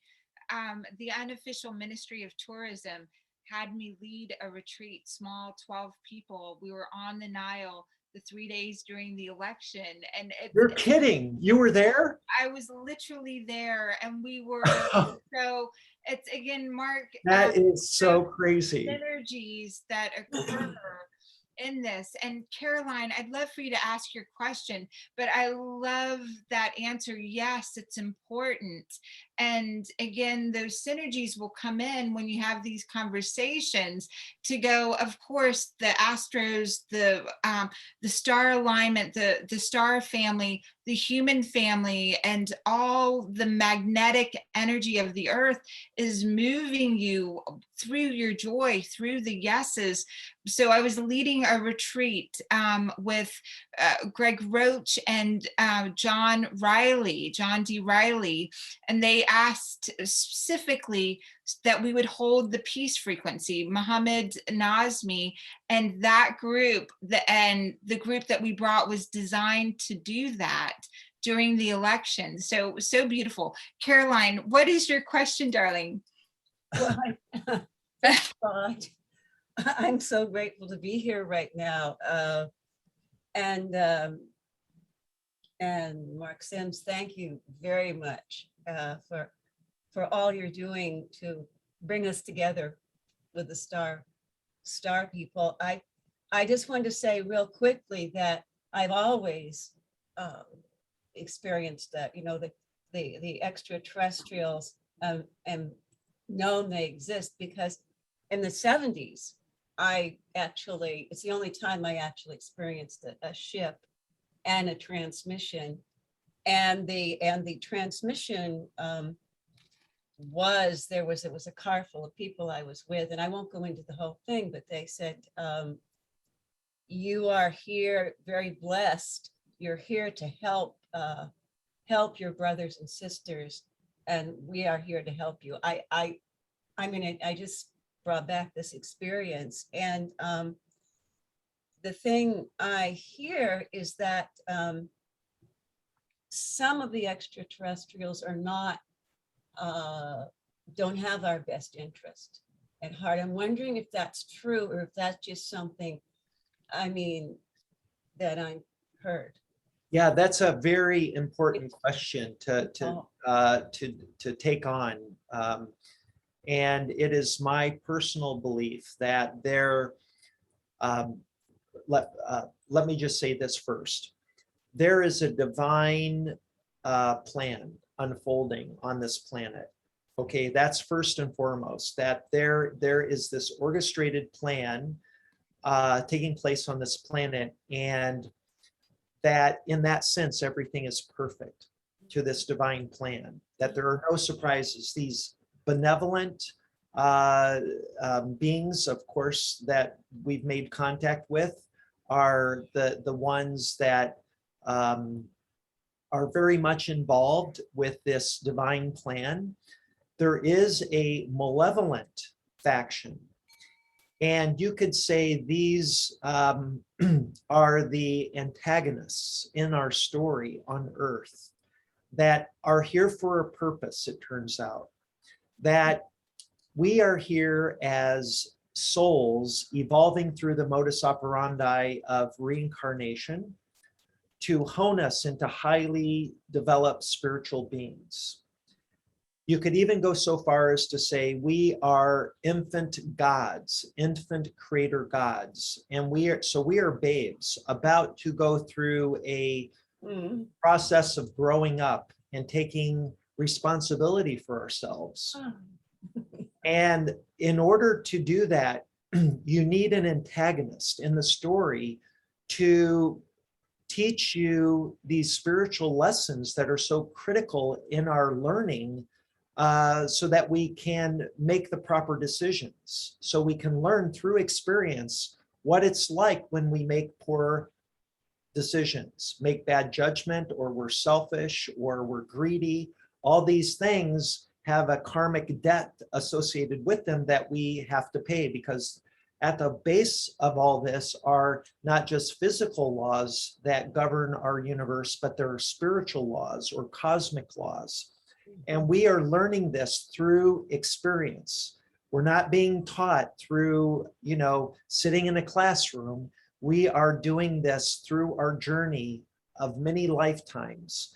And what the outcome of that ultimately is becoming good people, becoming good souls, so to speak, good eggs, so that we can go to our next level of incarnation, or our next major stage of our conscious evolution, where we become these creator gods, where we will participate in the creation of the cosmos. We are creator gods in the making.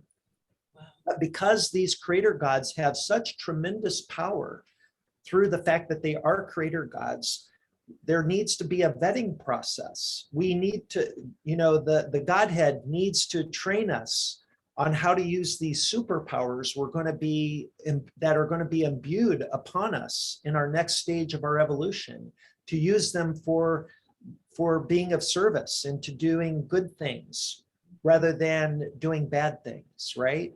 Because if you have tremendous power at too high of a level, you could create a lot of damage. You can hurt a lot of other souls and other creations, other projects that other higher dimensional beings have been undertaking for billions of years.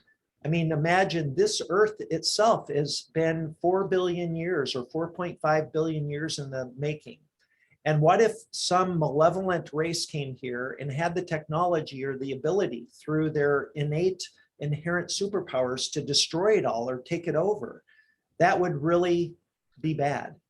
So this is what's unfolding here. And by growing up on a planet that's both physical and supports free will, and in what appears to be a dualistic environment, meaning that we experience both the worst and the best that the physical experience can bring.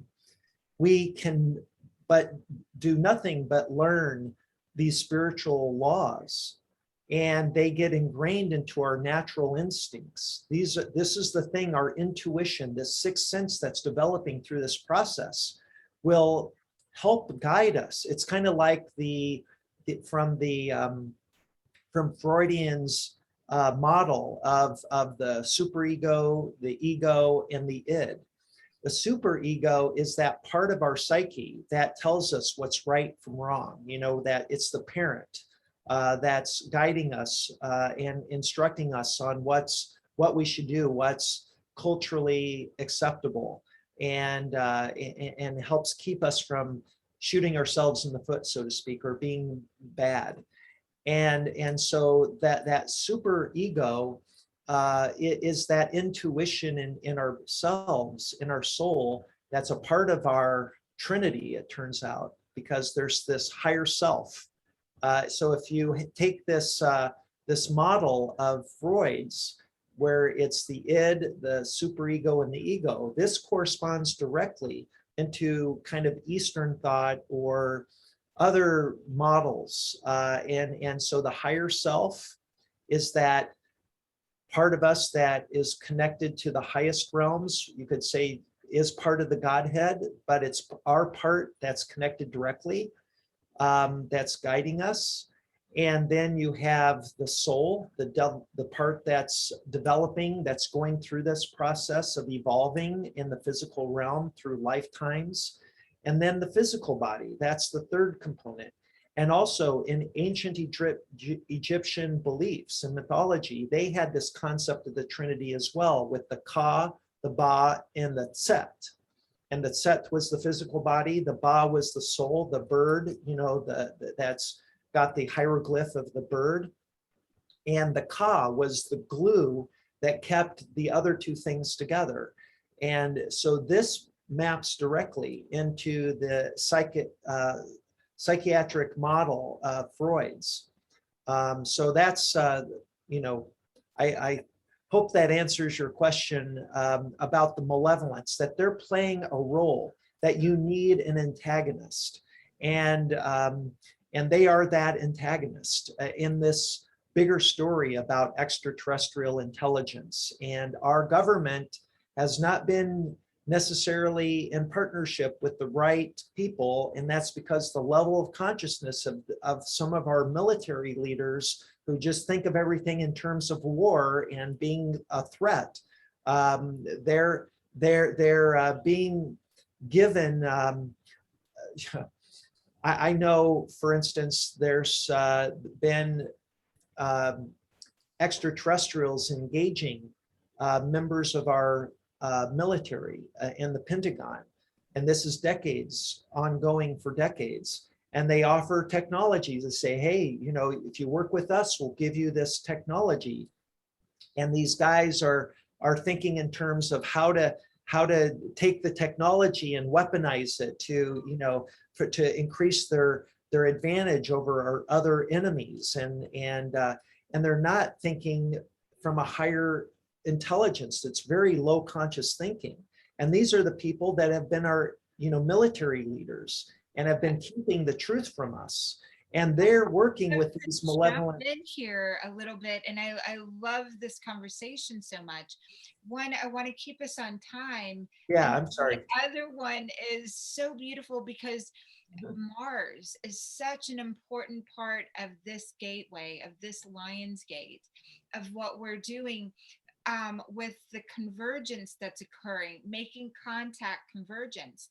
Once upon a time, before Tejbar and before Mark Sims throat chakra became active, fully initiated and activated, the only way to see Mars was through the lens that it had been labeled in the past. Mark Sims and Tejbar and so many others are now sharing.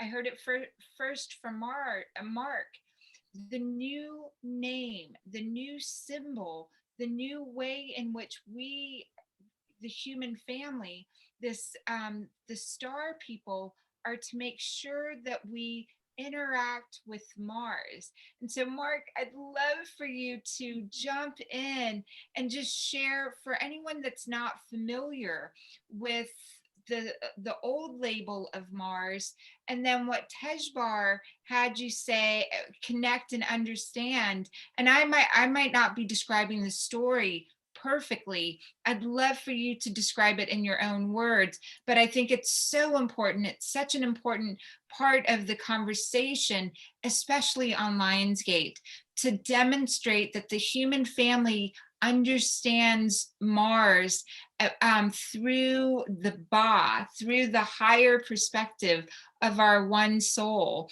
that we understand. If you will take this question and this conversation from here for a few moments, and I want to be respectful of our time, because I know we had 2 hours allotted, and I'm happy to extend time for us to, if it works for your schedule as well. Yes, I'm available, and I have something that I prepared for last year that kind of describes the astrological alignment that took place last year. And what Tejbar explained to me, well, I should say he didn't explain it to me. There's more to this. Actually, there was an astrologer in Italy that reached out to me back in 2017. And I ended up flying to Northern Italy, and I spent 10 days with her. And together we decoded this vision I had from 2015 that ended up being the Harmonic Convergence in 2020. So what I'll do is share my screen again. Let me just bring this up.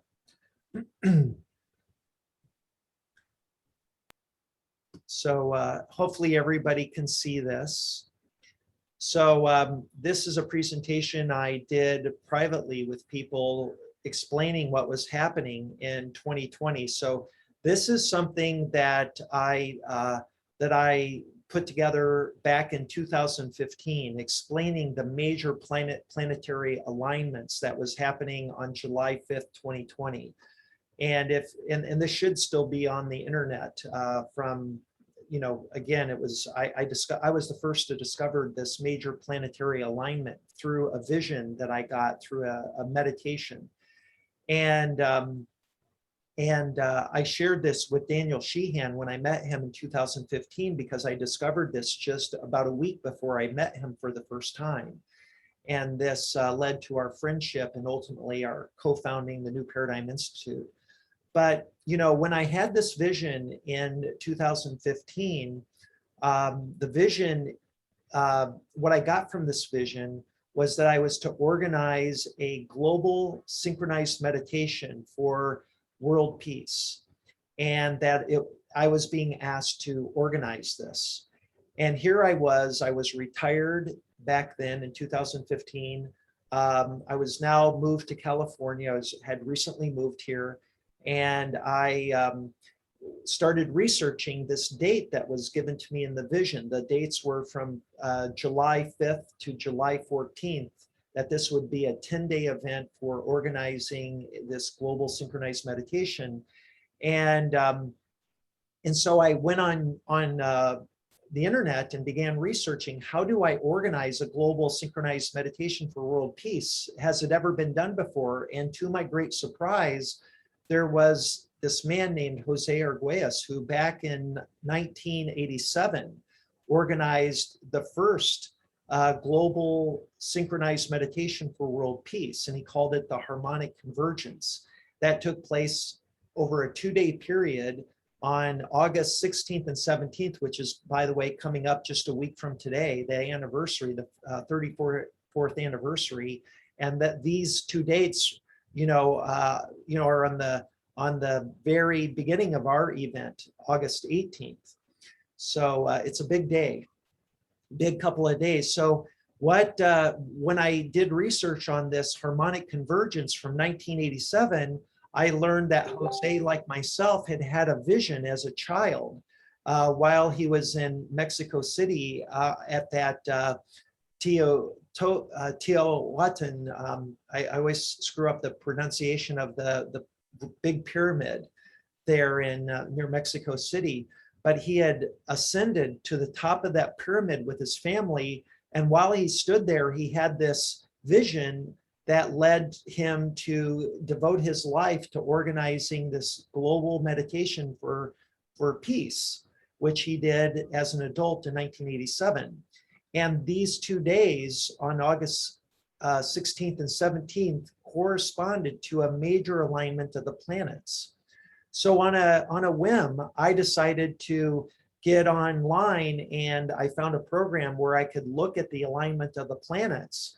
And to my great surprise, there was a major alignment that was even more significant than the original harmonic convergence alignment. So I took this as a major confirmation that from my vision that I needed to do this. So, but I never understood the significance of this astrological event until I went to Italy and met with this famous astrologer who had invited me to stay with her and her family in her house. And she wanted to help me decode the meaning of this. And this is what we discovered. So on the evening of July 4th, 2020, there was this rare penumbral lunar eclipse. And this is where the Earth is between the sun and the moon, where it doesn't cast a shadow on the moon, but it bends the light. It filters out some of the light illuminating the moon, so it has this deep red color. So that the Earth just misses casting a shadow on the moon. So this happens on the evening of July 4th, 2020. This is last year. And what the significance of this is, it turns out, is to bring attention to the moon, who's the grandmother in indigenous cultures around the world. She is known as the grandmother, the matriarch of the family. And she's calling attention to herself because she's going to unfold a story over the next 11 days. Okay, that's what's going on here. So here is a line, this dashed line, showing the moon's trajectory in the night sky over the course of the coming days. And what you have at the beginning of this process is Saturn, Jupiter, and the moon creating a grand trine in the sky. And in the vector or the imaginary line connecting the moon to Jupiter, you have Pluto. You can't see Pluto with the naked eye, but this has significance because in Greek mythology, Plato is Hades, and he's the god of the underworld where the soul goes to be evaluated before being reincarnated. And so you have in this grand trine a very important symbology happening. And here's the slide that explains it. So the moon has in astrology what's called an attribute referred to as the ray. And that is life, because the moon is associated with the cycles of the woman's menstruational cycle, and that for 9 moons we have the birth. It has gotten this attribute called life because it's the cycle of life. And then Saturn is the symbol, its ray is death. And then Jupiter, its ray is justice. And this is all from astrology, and it dovetails nicely with Greek mythology. And then Pluto in Greek mythology is the place where the soul goes to get evaluated and before it's reborn. So here you've got a trinity showing the cycle of reincarnation, where the moon is the birth point. Then the ray to the Saturn is the rise of your life, going to adulthood. And then from Saturn to Jupiter is the death, the decline of the physical life until we are dead. And Jupiter kind of represents that endpoint in the life cycle of the physical death. And then the ray from Jupiter back to the moon is where the soul is reevaluated, and that takes place on Pluto. And then the cycle begins again with the next cycle of the life. And then we have, so this is an actual screenshot from a program called Stellarium. It's a planetarium program you can run on the computer. It's free. And I use this to show this, the trajectory of the moon through the night sky from standing on Earth. And here we are on the 5th of July at midnight, okay? So that's what the sky looked like that evening. Then as we continue on July 9th, the moon continues in the night sky and it aligns with Neptune. Neptune is the god of the sea, and Poseidon is the Greek version of Neptune. And Neptune looks like this in the night sky. So you've got, and the significance of this day is the importance of water, and that water is life, and that we need to be more respectful of water in terms of not polluting it and giving reverence to water. It is conscious, it's a form of consciousness, and we need to really learn this and take that at heart. So this was the night. I would love to just add a little bit here to Yeah. what you're sharing, because it's so important to understand the ones that labeled all of the cosmos and labeled all that we're seeing had their senses multi-generationally activated. I want to say that another way. The seers that made in Greek mythology that's been diluted as it's been passed down, the seers that put up all of the images in Egypt, all of the priests, the advisors to the emperors in China and in India and Peru, they had multiple generations of activated inner knowing and inner seeing. When Mark showed his beautiful statue, this beautiful piece, there was someone selling those pieces at Contact in the desert. And when I interacted with something, and I felt that inner balance portion of it, the inner balance is the ability to see, there's eyes on that triangle. There's at the base of the statue, there's a connection to the earth. There is imagery for being grounded. Magnetic strength of the earth is at the bottom. The triangle sitting in the heart. When you see the world, correct, right there, the whole of the being is grounded into the earth. Where you walk, you're carrying your cosmic whole balanced self. If that piece is put in there, if that triangular piece is in there, you're able to learn from and see the cosmic perspective that the Greek mythology, Egyptian mythology, Indian, Peruvian, all of the oral traditions passed down and said, look up into the sky, align yourself. And the lungs not only represent the woman's cycle, the moon not only represents the woman's cycle, but it represents your breath. And so if you begin to breathe in accordance with the moon, and you deliver what you give out to the world, full moon. Today also happens to be a new moon, right? The new moon energy is really writing that new contract, and the new moon in Leo today is telling you and I don't want you to take away the screen. I just want to make sure that I emphasize how beautiful it is for each person here, and for you, Mark, to have time to go through this, and for us each to have a new relationship with Mars because of what you're about to share. I wanted to make sure the fullness of this share is gotten on the heart level. The Greeks, the Egyptians, all of the mythology brought forward a way for each of us to feel the cosmos in ourselves. And the moon is how you breathe.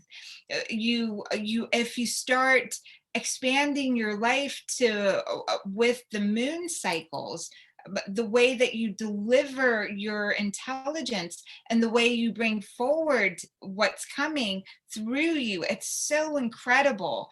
So this right here in the story, in the journey that we're on with Mark, he is sharing so powerfully how he had a knowing and connection to all of the intelligence of the unseen world. I want to say all of that another way.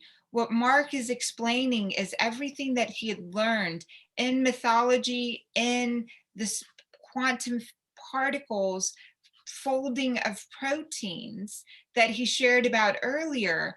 The expression of that is now showing up into his understanding of the cosmos as well. He took all of the understanding from traveling to Egypt, the understanding of the psychic in Italy, that understanding, and it took 4 years, Mark, is that correct? 4 years from the time that the download started coming in to fully be able to realize what you're sharing here. That's right. It was, 2012 to 2017. I didn't realize what I'm sharing with you in this presentation about the moon transit in the sky until July 14th, 2020, or 2017. So that's about 5 years, almost 5 years. And the importance of, as a human family, what happens to the moon happens to all of us. as a continent, but the ability to see our own shadows. Let me say that another way. The moon, the lunar eclipse appears, and the solar eclipse has different shades and flavors on each person depending on where they are on the planet. And collectively, we experience something new when we're in tuned with the moon cycles, to be able to look back out at the cosmos and experience it and experience the earth that way. So just to summarize what I said, that statue represents to me, it represents our ability to feel and activate our own receptors from the inside out when we're balanced with the higher intelligence, with the cosmos, when we're balanced in integrity in our own heart, and wherever we're walking on earth, that we're balanced as a representation of strength and everything that gets delivered through our heart. And then we look up at the cosmos and have the understanding of all of the Greek mythologies, philosophers, the Indian, the Chinese, all of that came together to make sure that we could use the energies of the cosmos in our system on Earth for the greatest good that could come through us.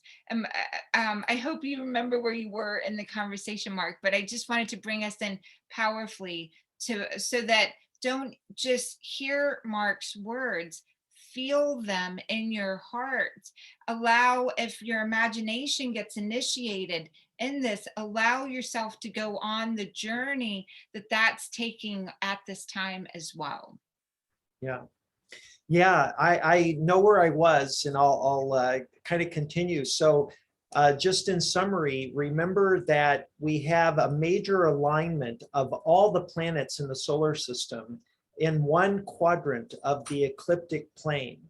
Now, that is unprecedented. From a statistical standpoint, that doesn't happen but over 5 to 10,000 years. That even just one quadrant of the ecliptic plane, for all the planets to be in that 90-degree region or quadrant, as you're looking down on the solar system from the top, that's very, very rare. What we had here was all the planets in a very tight arc, all of them except for two.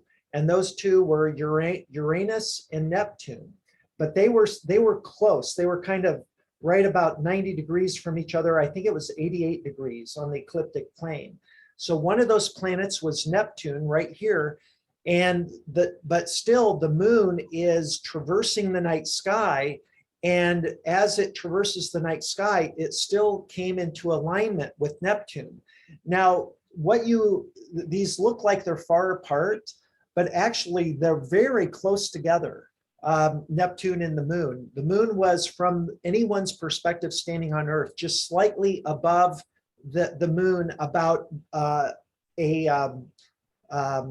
thumb width. So your thumb, I mean, I've kind of created this. You could, if you got the same screen size as me and not an iPhone, if you stick your thumb up to the screen, it should be about that distance between the moon and Neptune. That's how close they are, at arm's length away from each other if you were to hold your thumb up in the night sky that night. So, these are very, very close to each other in the night sky. And the significance, again, is that the moon is telling a story and reminding us of very important concepts from our ancient traditions and wisdom. And here, the night of July 9th, it was to remind us of the importance of water, one of the most important elements of the Platonic solids, right? The water. And then we're going to continue with this journey. And on the night of July 11th, we are approaching Mars.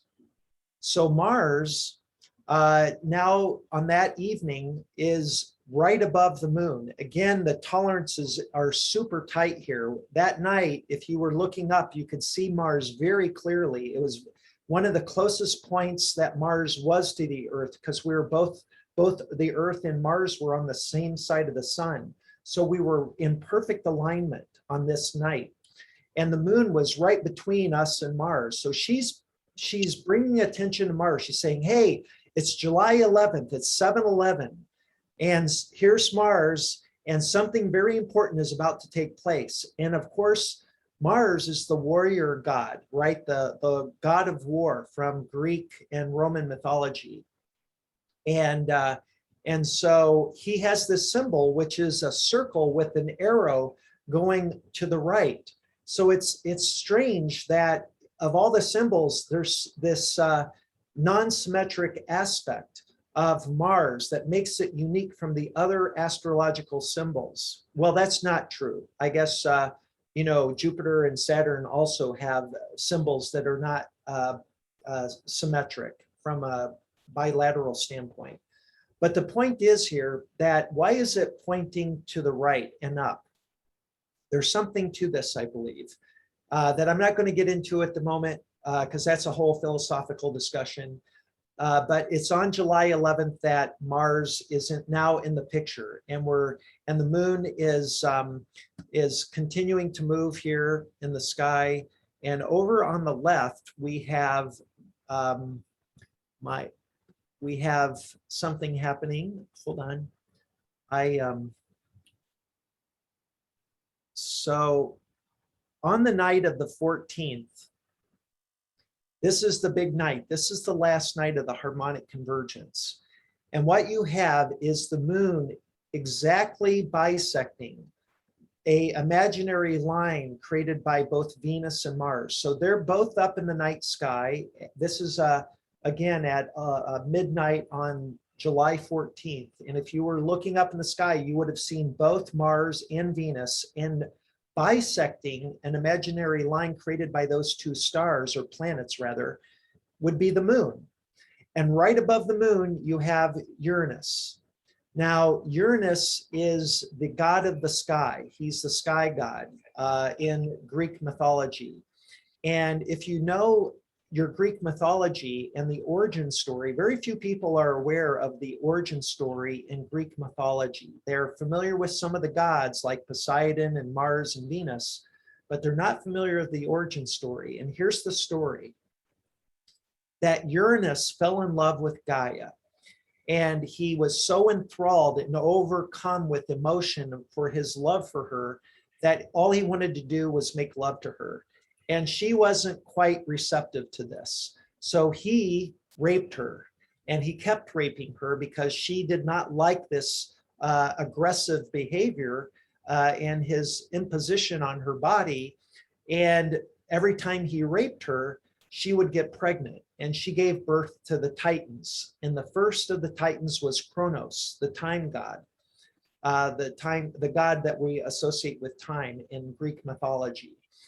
And Uranus, as he kept raping Gaia, and she kept having these babies that became the Titans were growing up. And Kronos, being the first of the Titans, was the oldest. And he was becoming very intimidating to Uranus because he looked very strong as he was becoming a young adult. And so Uranus, out of fear of some reprisal by his own son, created a prison under the ground within Gaia, and he imprisoned all the Titans, all of his children, and kept them there. Well, of course, this devastated Gaia. She was very upset by this, and she devised a secret plan only with Kronos. The two of them hatched a plan to break Kronos out of this prison within herself, and the plan was for him to kill Uranus. And so the day came where the plan was hatched. Kronos was released, And he, as the first thing he did when he came out of the prison is he fashioned a sword out of stone, because they didn't have metal back then. So he carved a stone sword or knife, and he hid behind a bush. And when Uranus went walking by, he jumped out, tackles him, and cuts off his penis. And Uranus bleeds all over the place, all over, as you can imagine. And he then he retreats up into the sky, because he's the sky god, and he eventually takes refuge on the planet that we now call Uranus. And this is what the Greeks believe, is that, you know, Uranus left the Earth because he was now afraid of Kronos, and he had lost his penis, and he was in such great pain that he just wanted to get away. Now, back in Greek times, of course, they weren't aware that there was even a planet that would later become called Uranus when it was discovered in the 20th century. Or maybe it was the 19th century when it was discovered. But it was given the name Uranus. And so here we have the night sky with the invisible planet Uranus, because we can't see it with the naked eye, but if you had a strong enough telescope, you could see it. And what's the significance of this? Well, what we got from this astrologer that I visited in northern Italy in 2017 is that the symbol Uranus has two symbols, it turns out. The symbol that most people identify with, here, let me see if I can find it. I think I have it in this presentation, and I can just quickly go to it.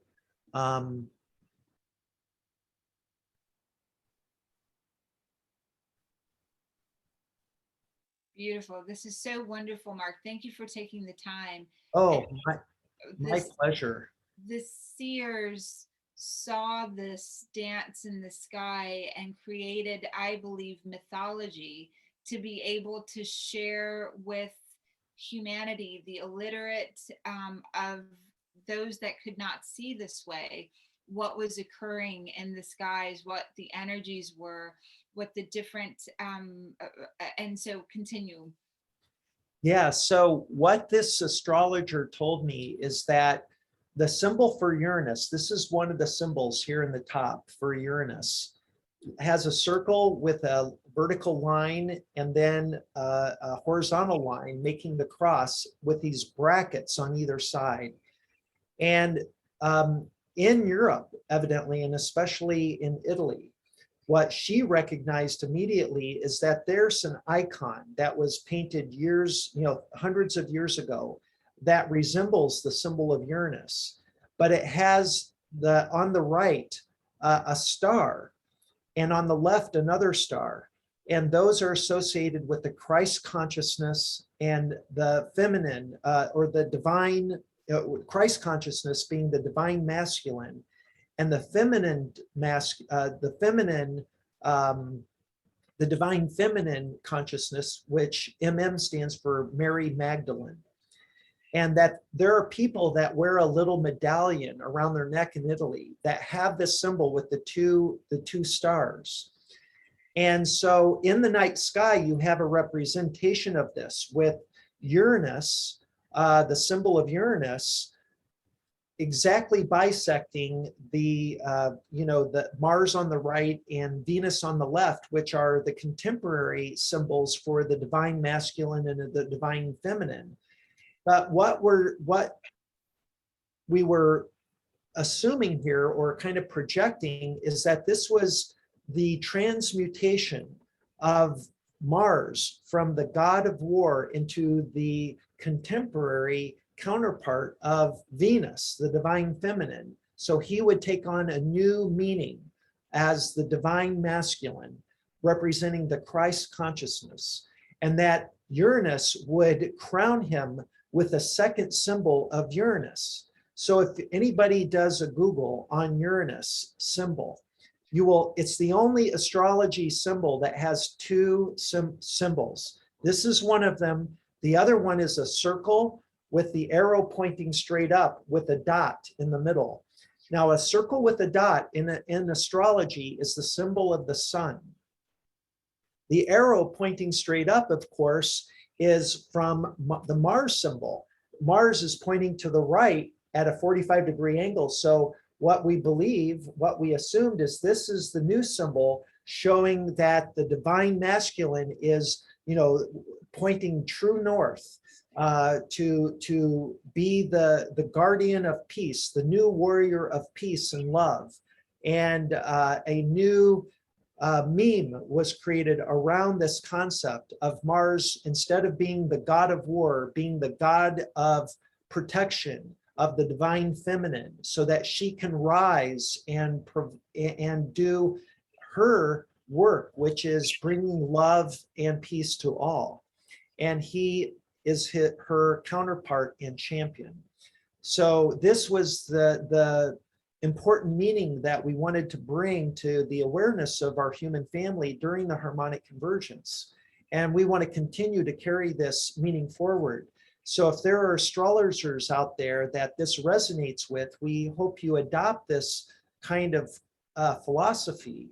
And we can point back to this July 14th, 2020 event as the moment in which we began the transition of Mars from the god of war to the god of peace and the protector of the divine feminine, to rise to his new role as the role model of the divine masculine.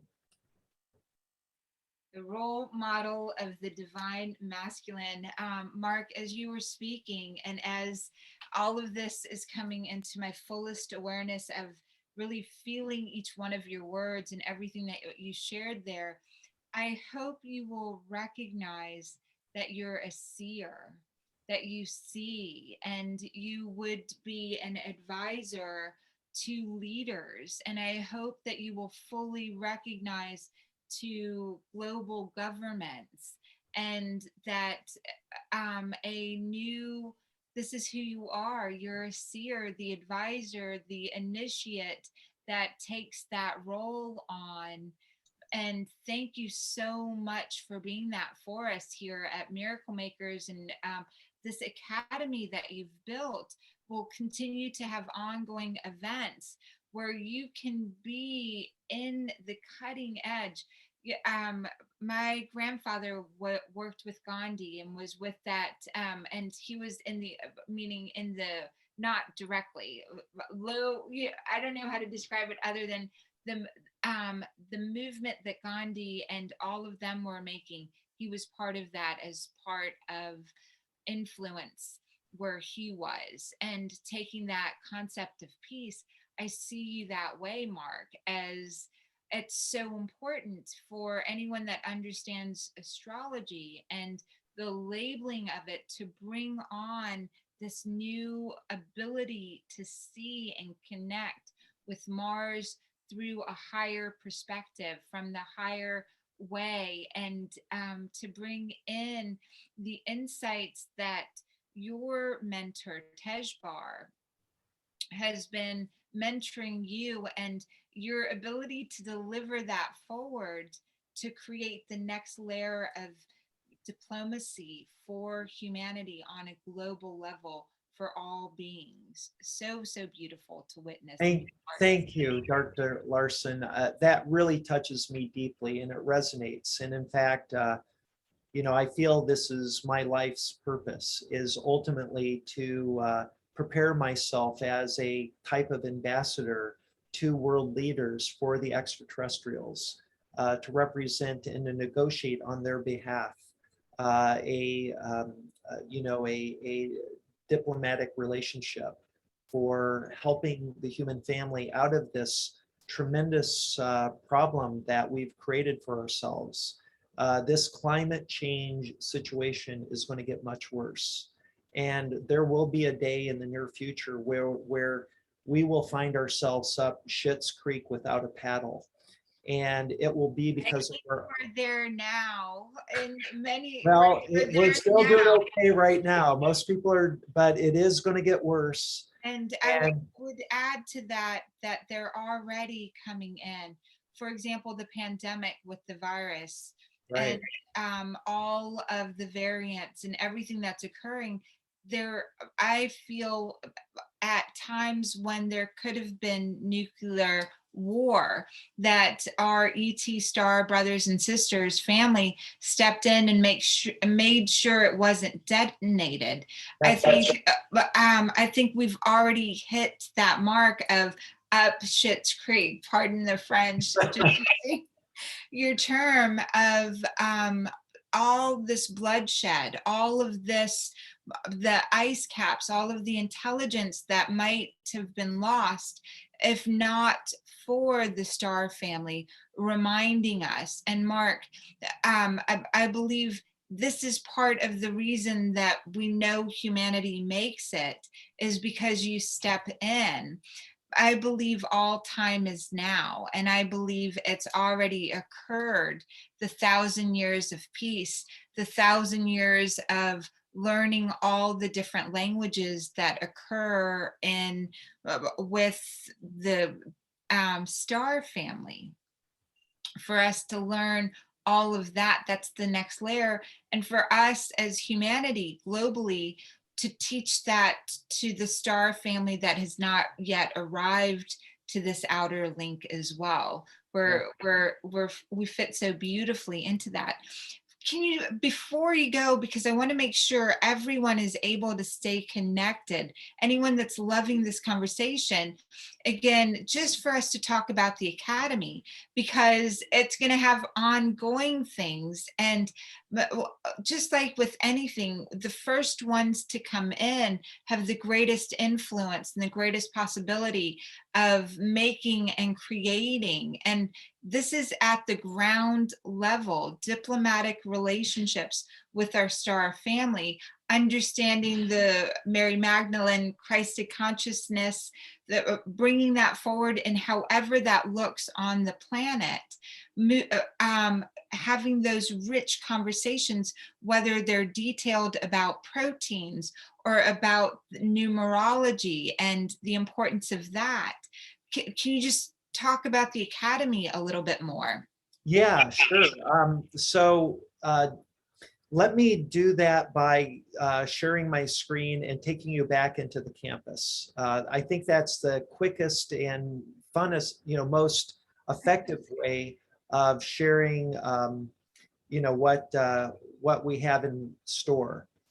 So here we are back on stage. I'm going to jump off of here and go out the front door here of the auditorium. And what you'll see here is our campus. And we have office buildings. This is a digital art gallery where we'll be having artwork displayed during the event. And we're going to be doing an art contest and awarding cash prizes to some of the artists that are submitting artwork. And we also here have these big skyscrapers. So what I'm going to show you real quick, and this is something, this is virtual astral travel. I'm going to, whoops. So I'm leaving my body. So we're going to support astral traveling. We're going to teach people virtual astral traveling.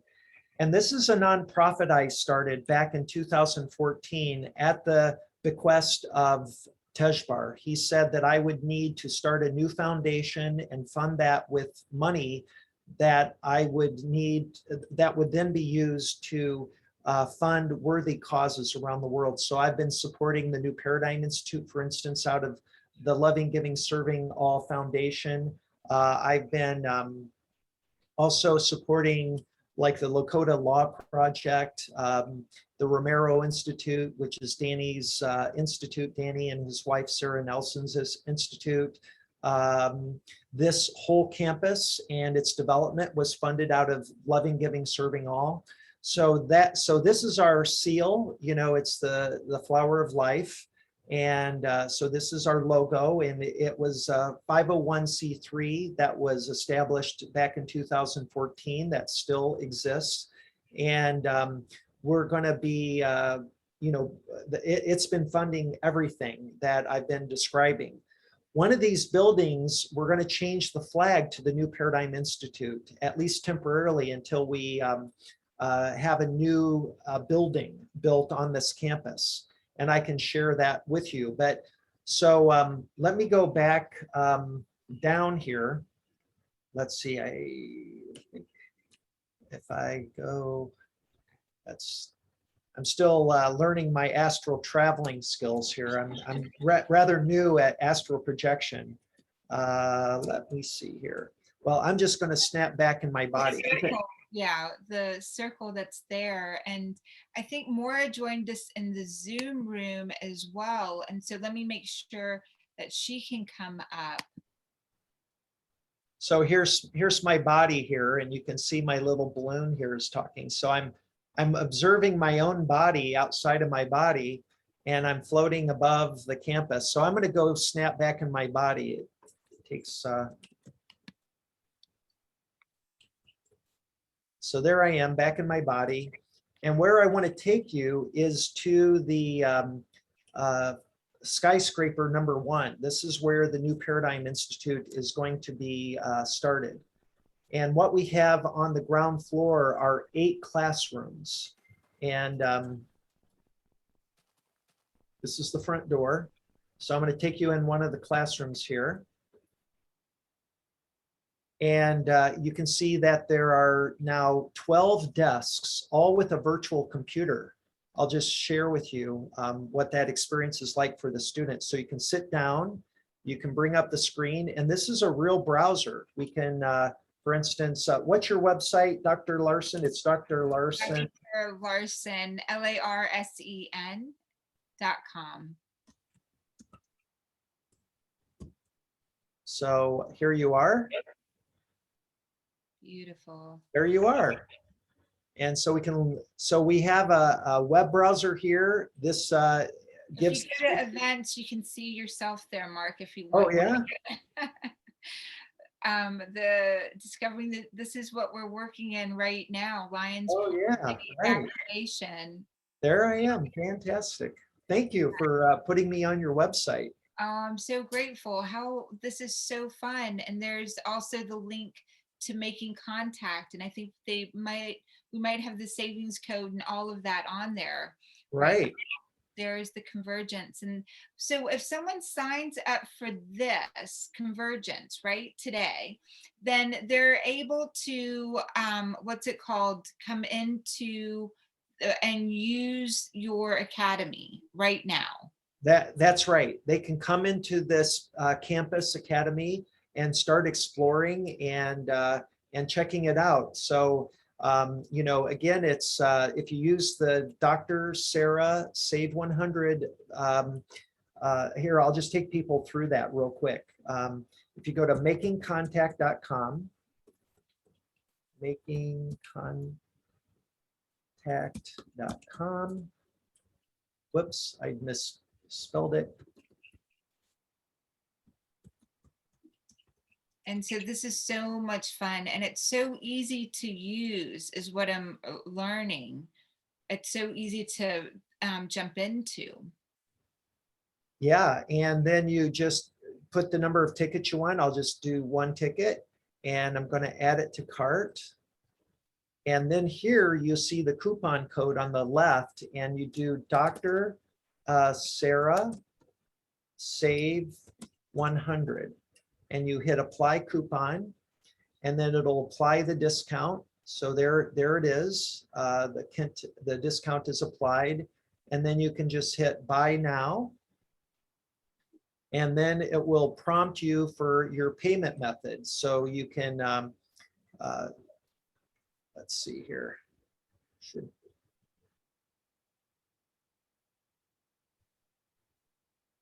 Or proceed to checkout.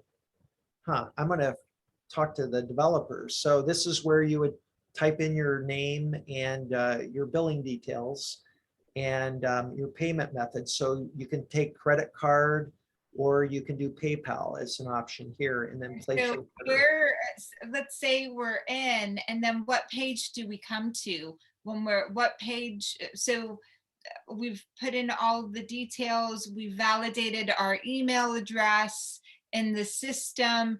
And then the first thing we get is into the closet. Is that correct? Well, you hit place your order and then you're sent an email. And that email says, welcome to the Making Contact campus. Click this button. And when you click that button, it will download the software onto your computer, because this only works from a PC, either a Mac or a Windows PC. And then you install that software like a regular application. And in the email, you are given your credentials, your username, which is your email address, and a password that you can change if you wish, but you just log right in. It's very easy. It's very, very simple and straightforward. And so you can be on the campus within a few minutes of placing your order. Beautiful. So that's how that works. And then over here, you just have, this is where the teacher or the lecturer would present from. And they have a desk here with their own virtual computer, and they can control all the screens on the other students' desks, or allow those students to, use their computers individually. So that we're setting this up as a virtual classroom where we can have wonderful teachers come in and teach individuals about whatever topic they're the subject matter expert in. You could yourself, Sarah, come here, and we're going to make this, we're launching this now. You can see there's no artwork, so we still have to develop the artwork to, but if you have like an event that, or a lecture or a class you want to give, you can do that and set this room up so that only the people that have bought a ticket or registered for your class are given a password. And the only way they can get in here is if they know the password and they type it in at the door.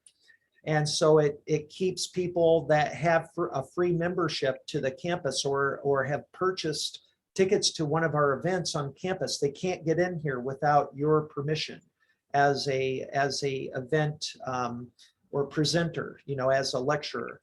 And then, you control this board as the presenter. So this becomes something that you can use as a web board for bringing up a video or a website, or you can display your screen. So that's beautiful. So this is really well laid out for teachers of this as well. And so I so appreciate this. Mark, so you sign up, you come in, you make your avatar, you walk through, you learn astro traveling. What else are some of the other things that you might learn? Well, you're going to learn about the, from these amazing presenters during our 5-day event. You're going to learn what they know about the extraterrestrial presence. Lou Elizondo is going to speak about what he learned when he was in the Pentagon, at least the information he can share publicly. And so if we're when we come into that, is this where we're going to be sitting in a classroom like this? Oh, no, we're going to be in that auditorium. So most of the speakers will be presenting in the auditorium. And so I'm teleporting there. And so the presenter will stand up on this stage and they will be able to control the screens behind them. And all the avatars are going to be sitting in those seats. So there are going to be thousands of avatars sitting in those seats when these presenters are talking. And from the comfort of our own homes to be in a conference. And then if you have to go to the bathroom, right? Just kidding. Yeah, your avatar never needs to use the bathroom, but you may need to. And so you can go use the bathroom and then come back and continue watching. The other thing is that every presentation that we will be having during our event is going to be videotaped, and we will put it in a video portal that only the ticket buyers have access to for like 30 days. And that'll be through a website that's password protected. So people, even if they miss one of the presenters, we will give you access to the presentations of everything that's happened. And then we're going to archive that on the new Paradigm Institute website and on the campus, so that members, we're going to offer memberships later. We're going to have free memberships that give them limited access to the campus, and then paid subscription memberships with various levels that give you access to the archives of the new Paradigm Institute and other organizations that we hope to attract and provide a virtual a building that they can bring their followers and to. And so this is a community hub. This is just the beginning. And when we run out of virtual real estate, we might have, you know, some volcanic activity happen right off the coast of our island. So I'm going to take you to the beach real quick. And our idea as we build this out and run out of real estate, we're going to have a volcanic eruption happen right off the coast here, and a new island will form. And you can get to the island in these boats. So this is a boat here that, of course, you know, you can't hear it right now because I have the volume of the boats turned down, but you can you know, check it out. The whole island. Mark, thank you so much. And the importance of meeting with the ET family and the star family, I think, is because Earth needs help. We need, and individuals from Earth need to know how to ask for and receive help, so that the technologies that can become available for each individual to navigate the environmental changes, the all of the transitions that are happening. I believe on Earth, anytime there is a dis-ease that's created, the antidote to that is created as well. In the forest, if there's a poison within 10 feet, there is the antidote to that poison. Within a snake, the anti-venom is within the snake for that. And I believe, Mark, for all of the challenges that humanity is facing, this academy, this harmony, what you've created here, is the solution.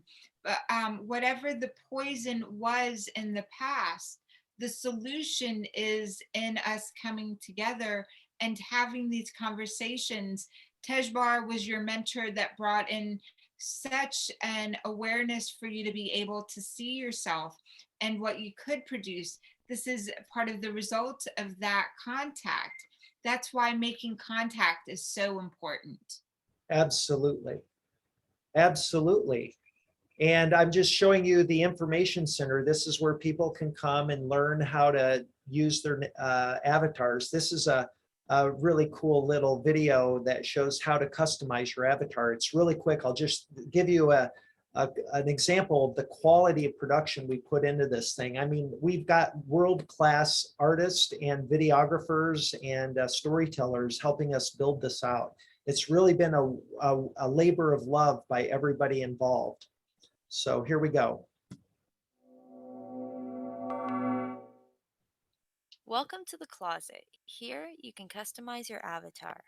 On the left-hand side, you'll find various options to choose from. You can change your gender, your headwear, your hairstyles, your eye color, your glasses and shades, accessories, skin tone and face, tops, jackets, more accessories, bottoms, and shoes. Within each of the tabs, you can cycle through what we have to offer using the previous and next buttons. Don't forget to choose a color from our color palette. At any point, you may use your left and right arrow keys to rotate your character. Another option would be to change your camera angle. Click the Rotate Camera button on the right-hand side. If you need inspiration, try clicking on the blue die button to randomize your avatar. When you're done, hit the green checkbox.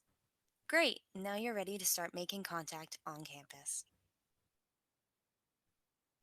So that's one of our tutorials, and we're still developing those, but by the 11th, we'll have this done. And then we have the Making Contact Community Hub. This is a part of the Making Contact website.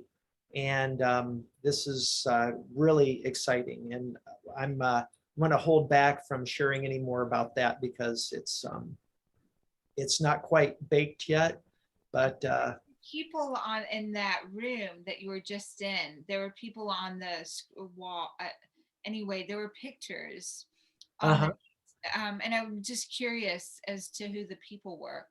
Oh, well, those are some of the volunteers and helpers for this. So that's all. We have, yeah. Oh, here's Ron. Hey, Ron. Are you there? This is Captain Ron. He's our host moderator. Ron, I love Captain Ron. He was at one of the stations early on as well. I hope he can hear us.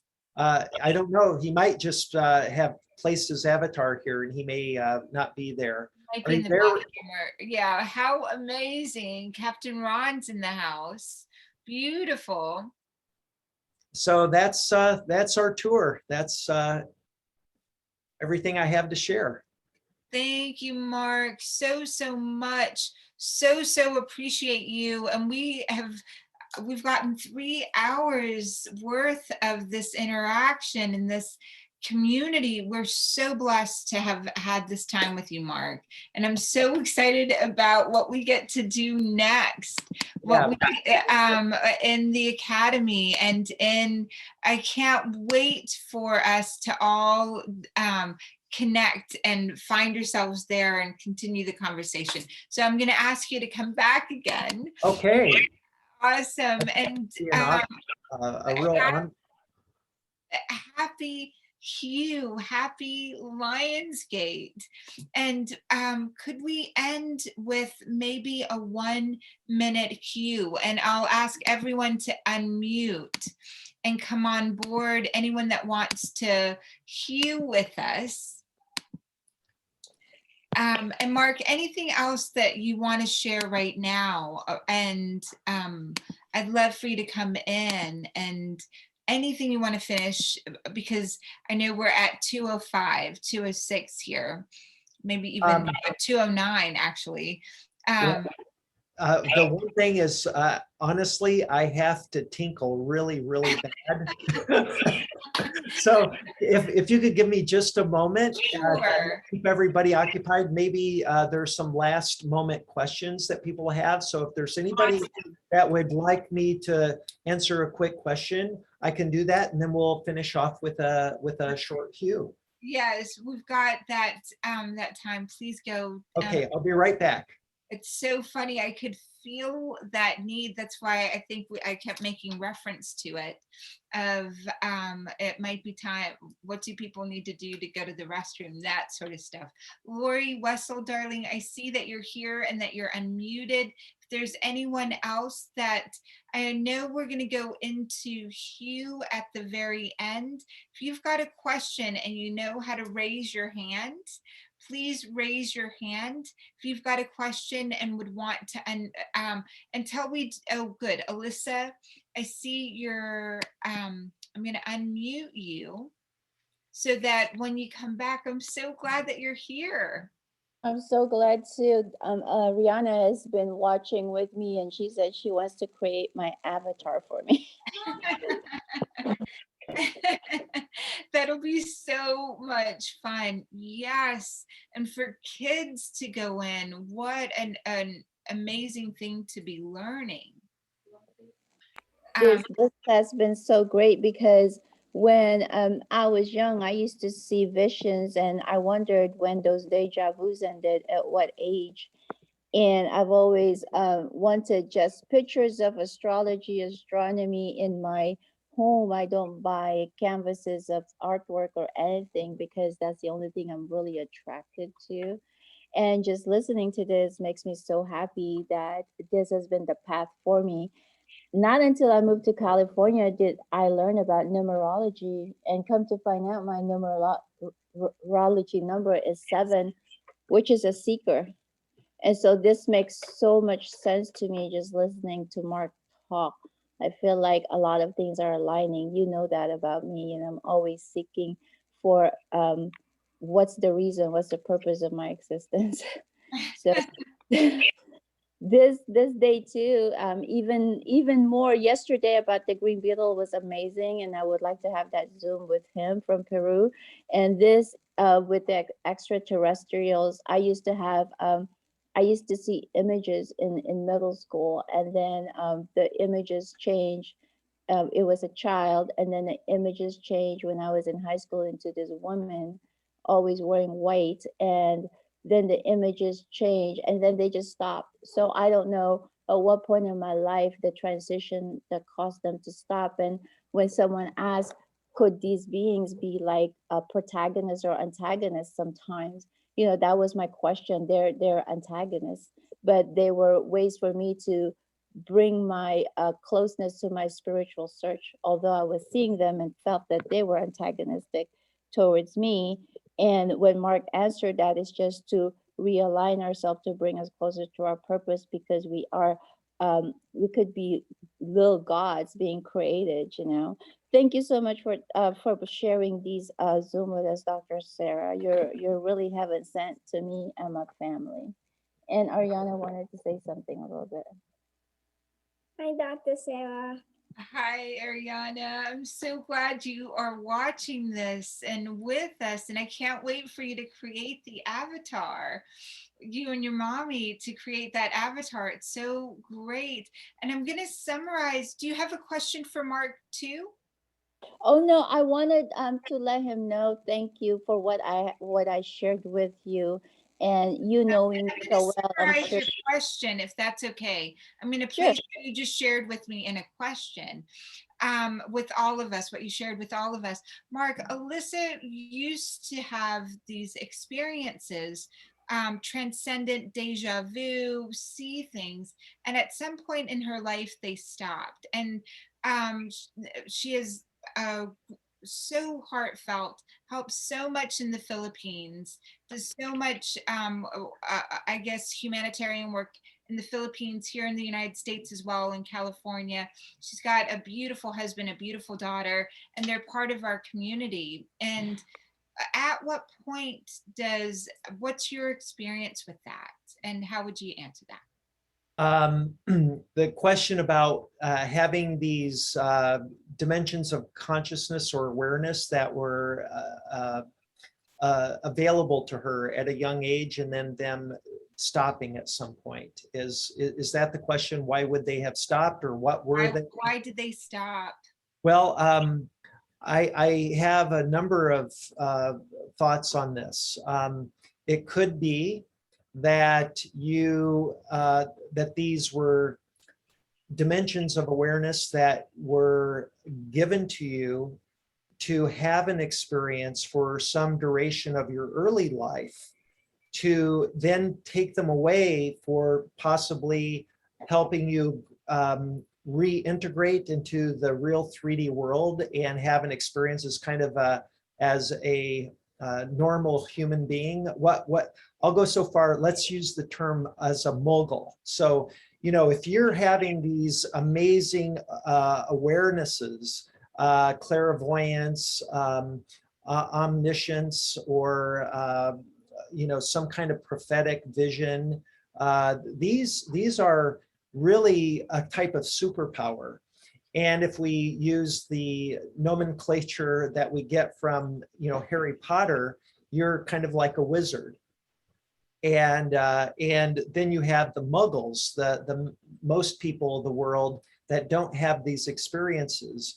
And so I think it's to help someone who's had these superpowers since they were very young to kind of reintegrate and be part of the normal collective, but have those memories of those experiences and those abilities to know that they are real.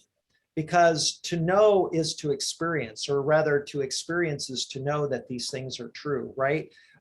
Somebody who has never experienced a psychic ability, a strong intuition or clairaudience or clairvoyance, you just can't appreciate that or even believe it's necessarily something someone can do unless you yourself have that experience. So you are a witness and an authority on the fact that these are real. And so as an adult, if you going around telling everyone that you have this ability, people will get a perception of you potentially that you're weird, that they don't necessarily believe you. And so you can, so it creates this sense of separation between yourself, and that can become lonely, that you have this inherent ability that you feel like you have to be careful of who you tell because they'll think negatively of you or think you're weird or something. So these abilities I know for a fact are real, that you're having. And if you want to re-enable them, then I think that would take an intense focus on your part to meditate and to ask the universe or to ask Prime Creator for you to have those abilities back. But be careful what you wish for. I believe there's a perfect divine plan unfolding on a macroscopic and on an individual level, and that you had these abilities go dormant or latent, back to latency, and you don't have access to them. Really think about the reasons why that might have been planned for you, and just be, I would pose, when I ask God for anything, I say, I'm of service to you. And if this is something that would help you in your divine plan, being of service to you, then, I'm open to it. I'm open to have these abilities back, and I will think hard about who I share these with and how they will be used out of service to you, and not be in any way used as, being an advantage to me personally, to be used for my own personal gain or, needs, that I'm only going to use these out of service to others. And that's the way to ask for these dormant or latent abilities to come back to you. Beautiful, beautiful answer. And I want to make sure that I also say Alyssa's daughter, Ariana, is my godchild. And I'm so really happy to have her as a godchild. And for Ariana to be hearing this. And Alyssa said, thank you, Mark. Oh, you're welcome. I hope that resonated with you. And you will get them back. There's no doubt. I think these are all latent dimensions of awareness that we have within us. And anybody who wants to wake them up and develop them will be able to do that. And that's one of the things I'm interested in doing at the New Paradigm Institute, to have special classes on developing higher dimensions of consciousness and utilize them for the good of all, not just for the good of the individual. Thank you, Mark. Just going back when you said, I'm sorry, I hit something. I was trying to make someone else be able to talk that had raised their hand, and I hit something. It went on hers instead. Let's see if Well, it looks like she may have to dial back in. You may want to text her. I might she's have to not text her and get in the her room on. anymore. There she is. Alyssa, I'm so sorry. You started speaking as I hit a button. Let's unmute you. Again, I see that you're here. just real, okay, sorry about that. That was me. Please go ahead. No, I don't want to take time away from other people, but just hearing Mark say he used to be an atheist, and growing up where my dad didn't really practice any type of spiritual faith or anything, and I grew up just in opposite of that, just always searching, so that really brought me back to why I was born into a family where the father didn't really believe, and now Mark is a spiritual. scientists. So I just feel like I'm completing a circle that's missing within my family circle here on Earth. And this really brings me back to what you're saying as far as a higher purpose. It's not the family we were born into, it's really what our personal calling is. So thank you for mentioning that, Mark. Oh, my pleasure. Awesome, awesome. And anyone else that wants to ask a question? I know the chat has been wonderful here, the Q&A, and it's all you simply have to do is, if you're on a phone, hit *6, or if you're here, just hit in the bottom left corner, meaning here on a computer, just hit the bottom left corner and you're able to unmute yourself and ask a question. Otherwise, I'd love to summarize what we did and go into Hugh together. I know Maura is here as well. Let's see if we can, what a treat. Yay. Maura, is there anything you want to share, love, or any question? Or thank you so much for bringing us together on Lionsgate and making sure that this happened. Oh, this has been so inspiring and so wonderful to hear. And I love everyone's enthusiasm. And it's so important at this time with everything happening in the world. And there's so much opposition that's been created, whether it be with the medical vaccines happening or the politics. And such an important time for us all to get together and come together in unity and to remember what we're really here for. And Sarah, you are such an angel of holding that light. And Mark Sims is so passionate and dedicated to this message that we are all connected and we're not alone, and that we've got galactic help. Our Starseed family is here to support and help us. And his Harmonic Convergence last year was so incredibly inspiring and important. And now he's taking it to the next level with Making Contact in this convergence. And it's such a gift for all of us to get to come together and hear these extraordinary speakers talk about things that are going to be mind-blowing and exciting. And on top of that, incredible panels and discussions, and then rooms where people can go in together. Wow, see that? Horns are going off. But people can go into rooms and share their experiences and vision together. And we're going to be doing CE6 meditations that Mark will be leading out on this virtual field where we'll all be looking up at the stars from wherever we are in the world. And then we're going to be dancing together and incredible music. And there's an art contest for all of you artists out there. Go on the website because there's wonderful prizes, or if you know anyone that's a great artist. We're encouraging art that's in the theme of making contact. And so much to share. And my heart's gratitude for Mark Sims and his incredible light. When you see this man smile and his bright blue eyes twinkle, you feel his heart and his authenticity. And he is so real and so down to earth with this incredible wisdom and knowledge. And from what he's done in his life, his tremendous success, to now take on this path to help raise the frequency and uplift consciousness and get us all connected is really a blessing. And Sarah, thank you for being a conduit of that. I love you all. Love you. Thank you. Love you, Maura. Thank you so much for those kind words. And I just put up the art contest webpage, which people can get to from within the Cyberspace Lounge. So we are reaching out to artists that would like to submit artwork for us to review and consider for this art contest that we're doing in our art gallery. I'll just really quickly take people to the art gallery. In fact, this is a piece of art that I did. It's a GIF of the Fibonacci torus in the shape of a sunflower.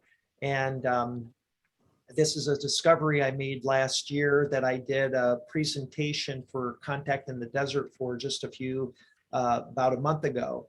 And And so what you have here is a digital art gallery, and you've got different artists from around the world that are featured here. So we're going to be putting up here some of these incredible pieces of art. This is Olaf Rockner from Sweden, and he's got a bunch of incredible art pieces that he's submitted, and we just kind of threw them up here. We're just kind of, checking them out. And all of these art pieces that he created are inspired from interviews he had with some of the pilots that were witness to these different craft. This is the Tic Tac craft that's highlighted in the video that the Navy took. So this is historic footage or artwork based on historic videos. This is the video of the orb that went into the water that was filmed by the USS Omaha, somebody on the USS Omaha. This is artwork that was inspired by the video of the pyramid that was floating or hovering above the ship. I think this was the Princeton. So this is the kind of artwork that we're looking for. That's really cool. This is one of the other artists that had submitted something that we're throwing up in the gallery temporarily until we have all of our artists chosen. But we're going to be giving away cash prizes. First place is $963. Second prize is $639. And third place will be $369.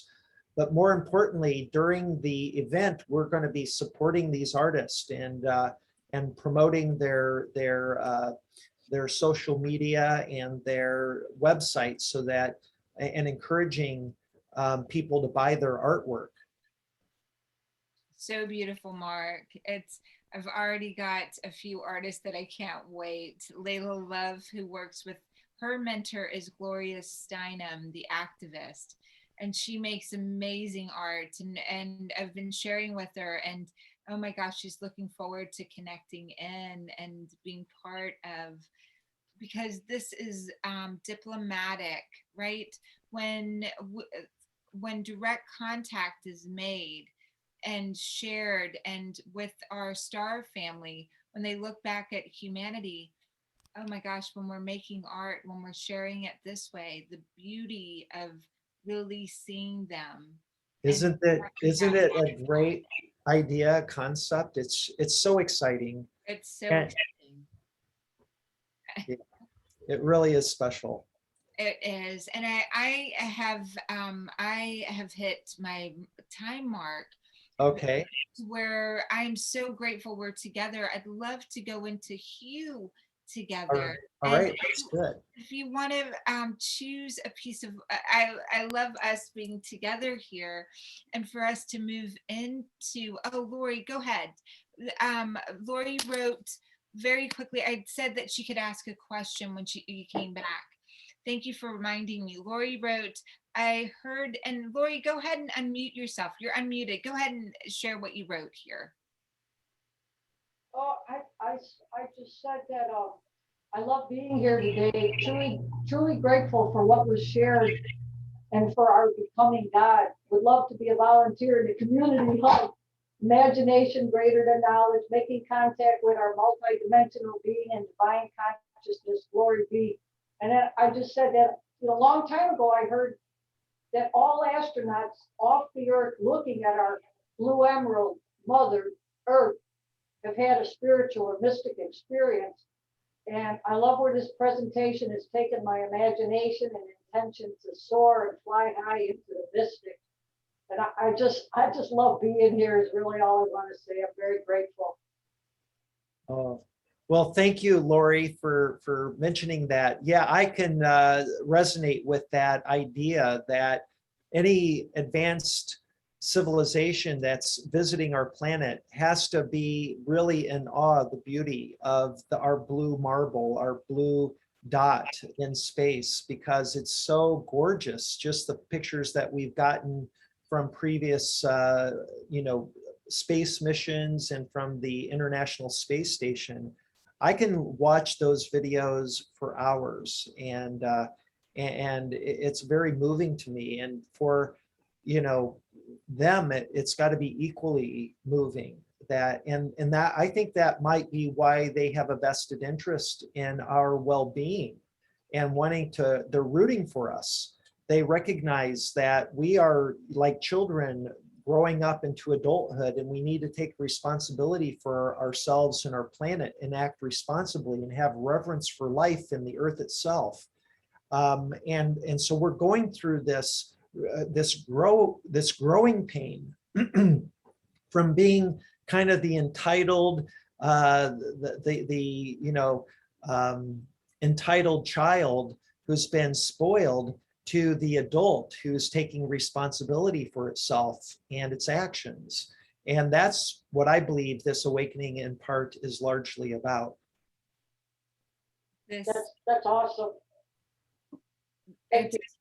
so awesome. I'm sorry, we're doing that that beautiful dance of wanting to all speak at the same time. If everyone will unmute themselves, and while you're getting unmuted, today we went through so beautifully the science of protein folding and DNA origami. Wow.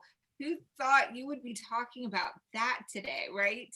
We went into encountering and the process through which Mark Sims went in and activated the encounter through Dr. Greer's work and process. And we went so beautifully into understanding what I would call unconditional trust, how to build that when you're making contact, how to initiate that, feel that within yourself, and then detailed design, building this labor of love, this academy, this making contact, this home for Making Contact Convergence. They made a home for it first. The launch of this, there isn't anything in the world that could allow every language and every person and every human to be represented. So Mark Sims and his team went in and built a campus. And the first event that's on this campus is something that you've been invited to by the founder, and an incredible process of being able to make a representative that feels that you want to bring into the conference and into the education center. It's so beautiful that, actually you get to save money right now as well. If you go in and you use the code Dr. Sarah Save 100 to the Academy, you get to save $100. Go in and be one of the first people to come into that Academy. Oh my goodness, if you have a challenge and you've already made contact with your mentor, Mark Sims made contact with Tejbar, or you've connected in with this community and you're going through a challenge, here you have a global network that may be able to help you as you continue to walk through the academy and be an ambassador for that going forward. Having attended this, having attended the first inaugural event, understanding so beautifully how that works. We stepped into understanding how important it is, the way that you see and label planet Mars. If you believe that Mars is only that representation of the warrior that is at war rather than the warrior that creates peace, that is the energy that comes back reflected to us. Now that we have this understanding of Mars as a empowerer of the feminine, and we've labeled it, and we're now able to see it from its higher perspective. Wow, the possibilities coming forward. And Mark, anything else you would add to the summary? Well, I really want to reinforce what you just said about Mars and the fact that what we're about to do is going to be the most important uh, thing, the most important event in human history, and that is making contact globally with our star family. And everything's going to change. It's going to elevate our consciousness and change our consciousness and our worldview in profound ways. And we are going to learn things from them and from each other about our true history and the mythologies that have been around for centuries and millennia, and the meaning of those. And what I'd like to encourage people is to do the very thing that you said, Dr. Larson. We need to create a new kind of mythology as we move forward about who and what we are and what's taking place here. And this idea that we're moving into an era of peace and unity and harmony and love is at the core of it. And anything, and especially our mythologies that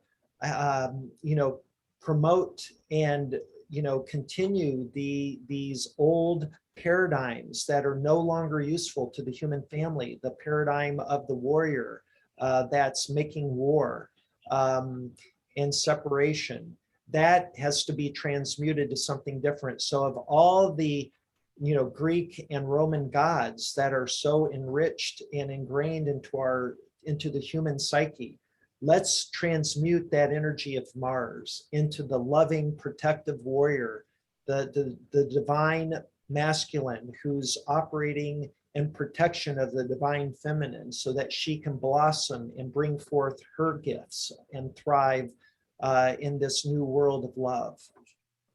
In this new world of love. And so, yes, let's hew to that. And I'm so grateful to be able to, Mark, thank you so much, so much appreciation. And anyone that wants to unmute themselves and step into this ancient technology of vibrating your body, all of it with hue. And who knows what can happen for you like that, because it's in a collective. It's in this beautiful energy of we get to do this together. And so, oh my gosh. So I'm asking everyone to unmute. If you can unmute yourself and start taking a deep breath. And I'm going to pass the mic over to Mark to start leading us in this hue. Okay. I think what I'm going to do, because there's a funny thing, the Zoom mic will begin to mute me automatically when I hue.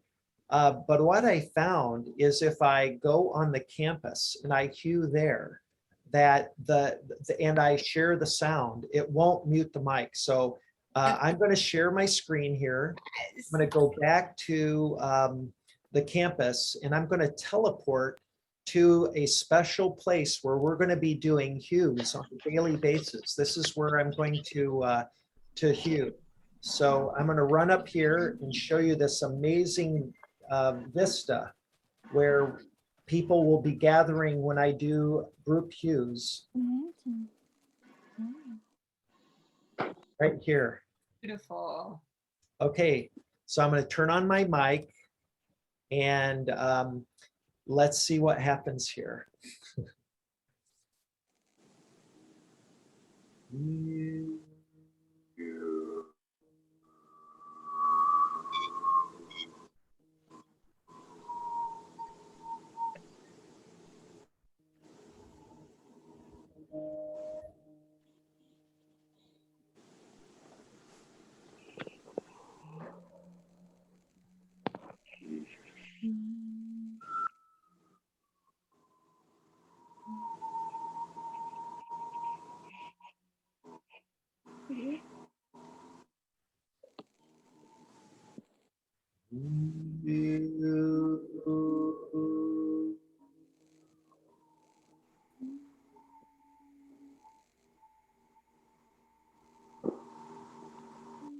The audio is not working on this.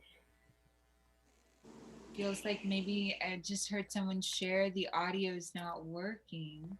Yeah, that's me. And so Baba we G. might not be able to hear you through the system. Okay, let me see if I mute here what happens. I can hear you, but I'm going to mute myself, and hopefully through sharing the sound, maybe it will work. Oh, you know, whenever you share screen, there's those little checks. I'm sure you did it. Yeah, and so let's see what happens.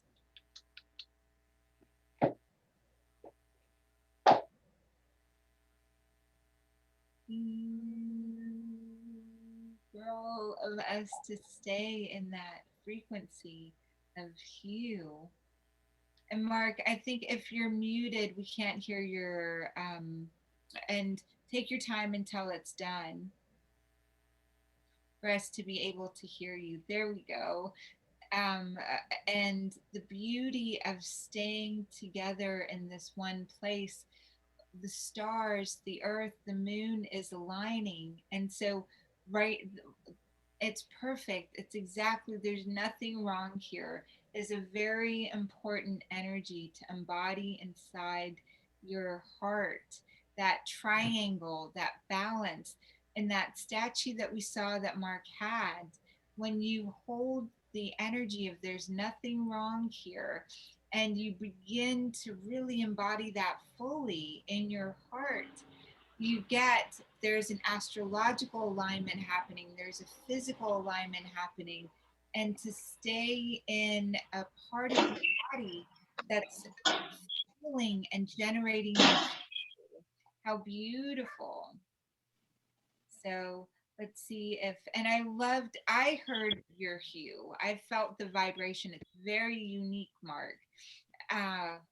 So, and you're still muted on Zoom, so we can't hear your computer if you're muted on Zoom, even if you're playing a video, unless, so there. I'll keep it.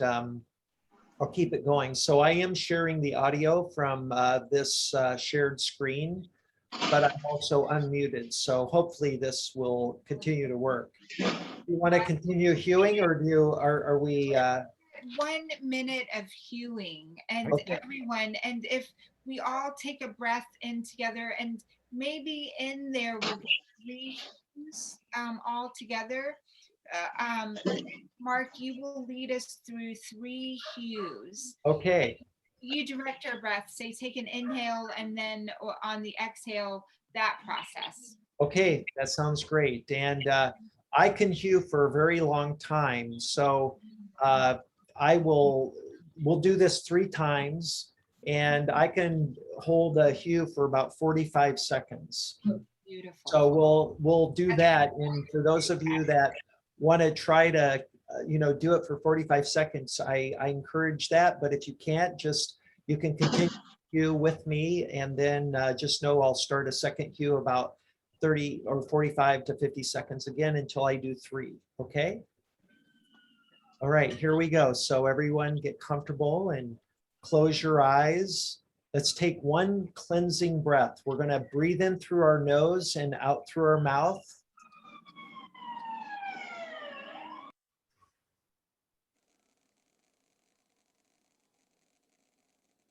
Okay. And here we go.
Yes, woo!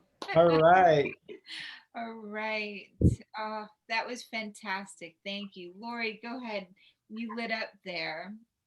Anything you want to complete with? Anything you want to say to Mark? Oh, I really didn't have anything to say other than gratitude, and I was so glad to be here. I'm really pumped. I'm really happy to learn about the making contact, connection, collectively, globally, interdimensionally, multidimensionally. I'm just really glad that I was here. And thank you so much. Oh, it's my pleasure and honor, Lori. Thank you. I hope to see you on campus. Perfect. I'm hoping to be there. I will be there. Awesome. Hey, you guys, can you hear me? Yes. I can't hear that Hugh. I can see it on his face, and I can hew along with him, but I can't hear a thing. And I'm so sorry. We need to get some audio equipment that's more functional for this purpose. Yeah, it's a Zoom issue. I have not investigated it, but there's a sensitivity with the audio on Zoom in which it will automatically mute someone if it thinks it's background noise. So my cue, because it's long and loud, Zoom automatically mutes me. I see it as you become the spirit, the digital world. You go into that vibration and that frequency, and computers have not yet learned how to continue the motion. It's so beautiful when you hit something at the spiritual level, the physical shifts. And if I had to summarize our conversation here, we're meeting our star family at the spiritual level. And Mark, thank you for a process and an academy to help all go through the spiritual process of getting it into physical reality. You did that yourself. You are now taking the leadership, the helm, to make sure everyone on planet Earth has access, and in a way that Buckminster's quote, which is without ecological offense to anyone. It's spontaneous, the synergy. So living into embodying the what you see those geodomes doing, that first knowing that you were making contact. You've become that. Mark, go ahead. Yeah, I just want to say, this painting behind me done by Amanda Sage, who's an amazing artist, is really the vision of our future of creating these eco parks within the city limits. So this is Los Angeles, and these are, the new gardens, and with a center, and there's a pyramid here, and the energy's flowing out of this center. And so we can transform these dense, low energy, ugly areas of a city into these thriving, beautiful, artistic, inspirational spaces where people can come and gather and just enjoy each other and the beauty of nature. This is the future, and this is inspiring the future of our virtual platform. We're gonna have a city, and then we're gonna have this area evolve out of the city that is that is our center for communing and gathering and playing.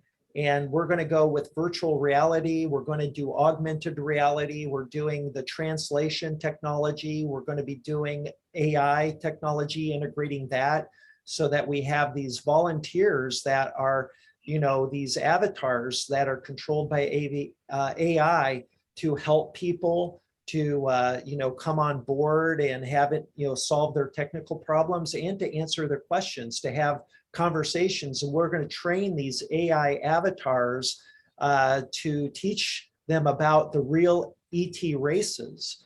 So there will be an avatar that looks like an avian, blue avian, or a Palladian, or a little, gray, from Zeta Reticuli. And so you can walk up to the little Zeta Reticuli ET walking around and engage in a conversation and learn all about the Zeta culture. So beautiful. Isn't that cool?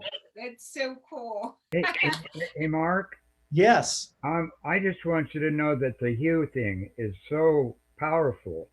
I know you and I spoke about it when I was in Ojai, and we mentioned the origin, Ekankar and the founder Paul Twitchell. Right. And I happen to be living next to the lady that did his artwork in his books.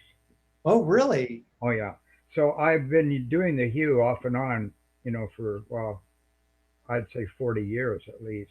Wow. Yeah. Wow. And I never really had, excuse me, I never really had any success with it until I met you, and we hued together in Ojai during the Saturday Night Live. I think it was on somebody else's computer. Right. You were having a problem. Yeah. I do remember. Yeah. And then we did it again over at Morgan's place. Remember? Yes, I sure do. And I don't think I'm ever going to get out that 45-second Hue, but I am working on it, and it is working for me. Thank you so much. I'm so glad to hear that, Babaji. Thank you for sharing, and it means a lot to me that I can bring this spiritual information forward, and people resonate with it and practice it, and it helps them in whatever way it does.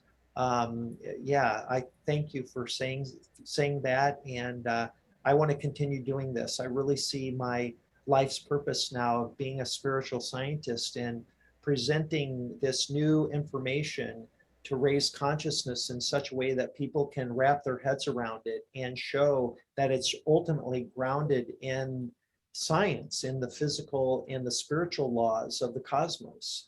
And that's what we're on the cusp of learning. And I'm so honored to be one to be able to bring some of this knowledge forward.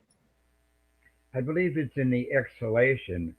I've got myself down to 1 breath per minute, 30 seconds on the inhalation and 30 seconds on the exhalation. And I usually do the Lord's Prayer, but there are other mantras that I do. But after I finally get to that relaxed place, when I'm finally finished with it all, that's when I start to do the Hue. And it's incredible. So much. Thank you.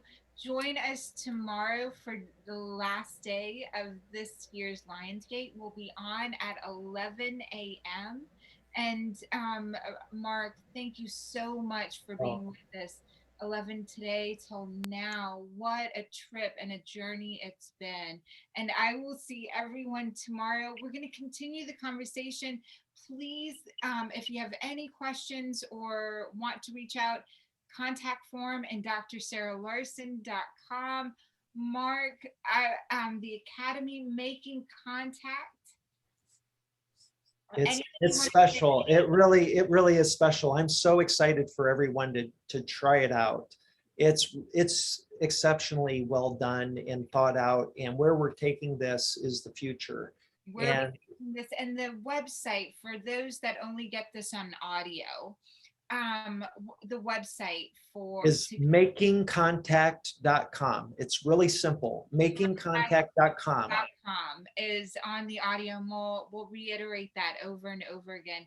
We'll Yeah. send it out through our One more thing, Mark. Are you doing the Hue daily at a certain time? And if so, would you let me know so I could do it with you? Okay, yeah, thank you, Baba G. That's currently not on the schedule on our website, and I may end up doing something early before the daily programming begins, because I've had, like you, other people request this, because that was something I would start every day with last year during the Harmonic Convergence. And the chances are very high that I will be taking everyone to a special place on campus with the avatars to do a little Hue for everybody who wants to join early. Thank you so much. All right. All right. Have a lovely day, Dr. Larson. Thank you so much. This has been a thrill, and you're wonderful, and I can't wait to continue working with you. And we talked last night about some exciting things that are happening at the Conscious Life Expo, thanks to you and Maura. And I'm just so thrilled and excited. Thank you so much. You're so welcome. It's my pleasure. And everyone, thank you, Miracle Makers. We will see you tomorrow at 11. Hey, So Mark, much love. isn't she the greatest? She is great. She is the greatest. Thank you. All right. I love you both. You guys are on top of my who to love list. I love you too, Baba G. I love you, Dr. Larson and Maura and everybody else. We're all one. I love you all dearly, dearly. Can't wait to have you on campus. Thank you so much. Bye See you for there. now, everyone. Bye. Bye-bye. Thank you. Thank you.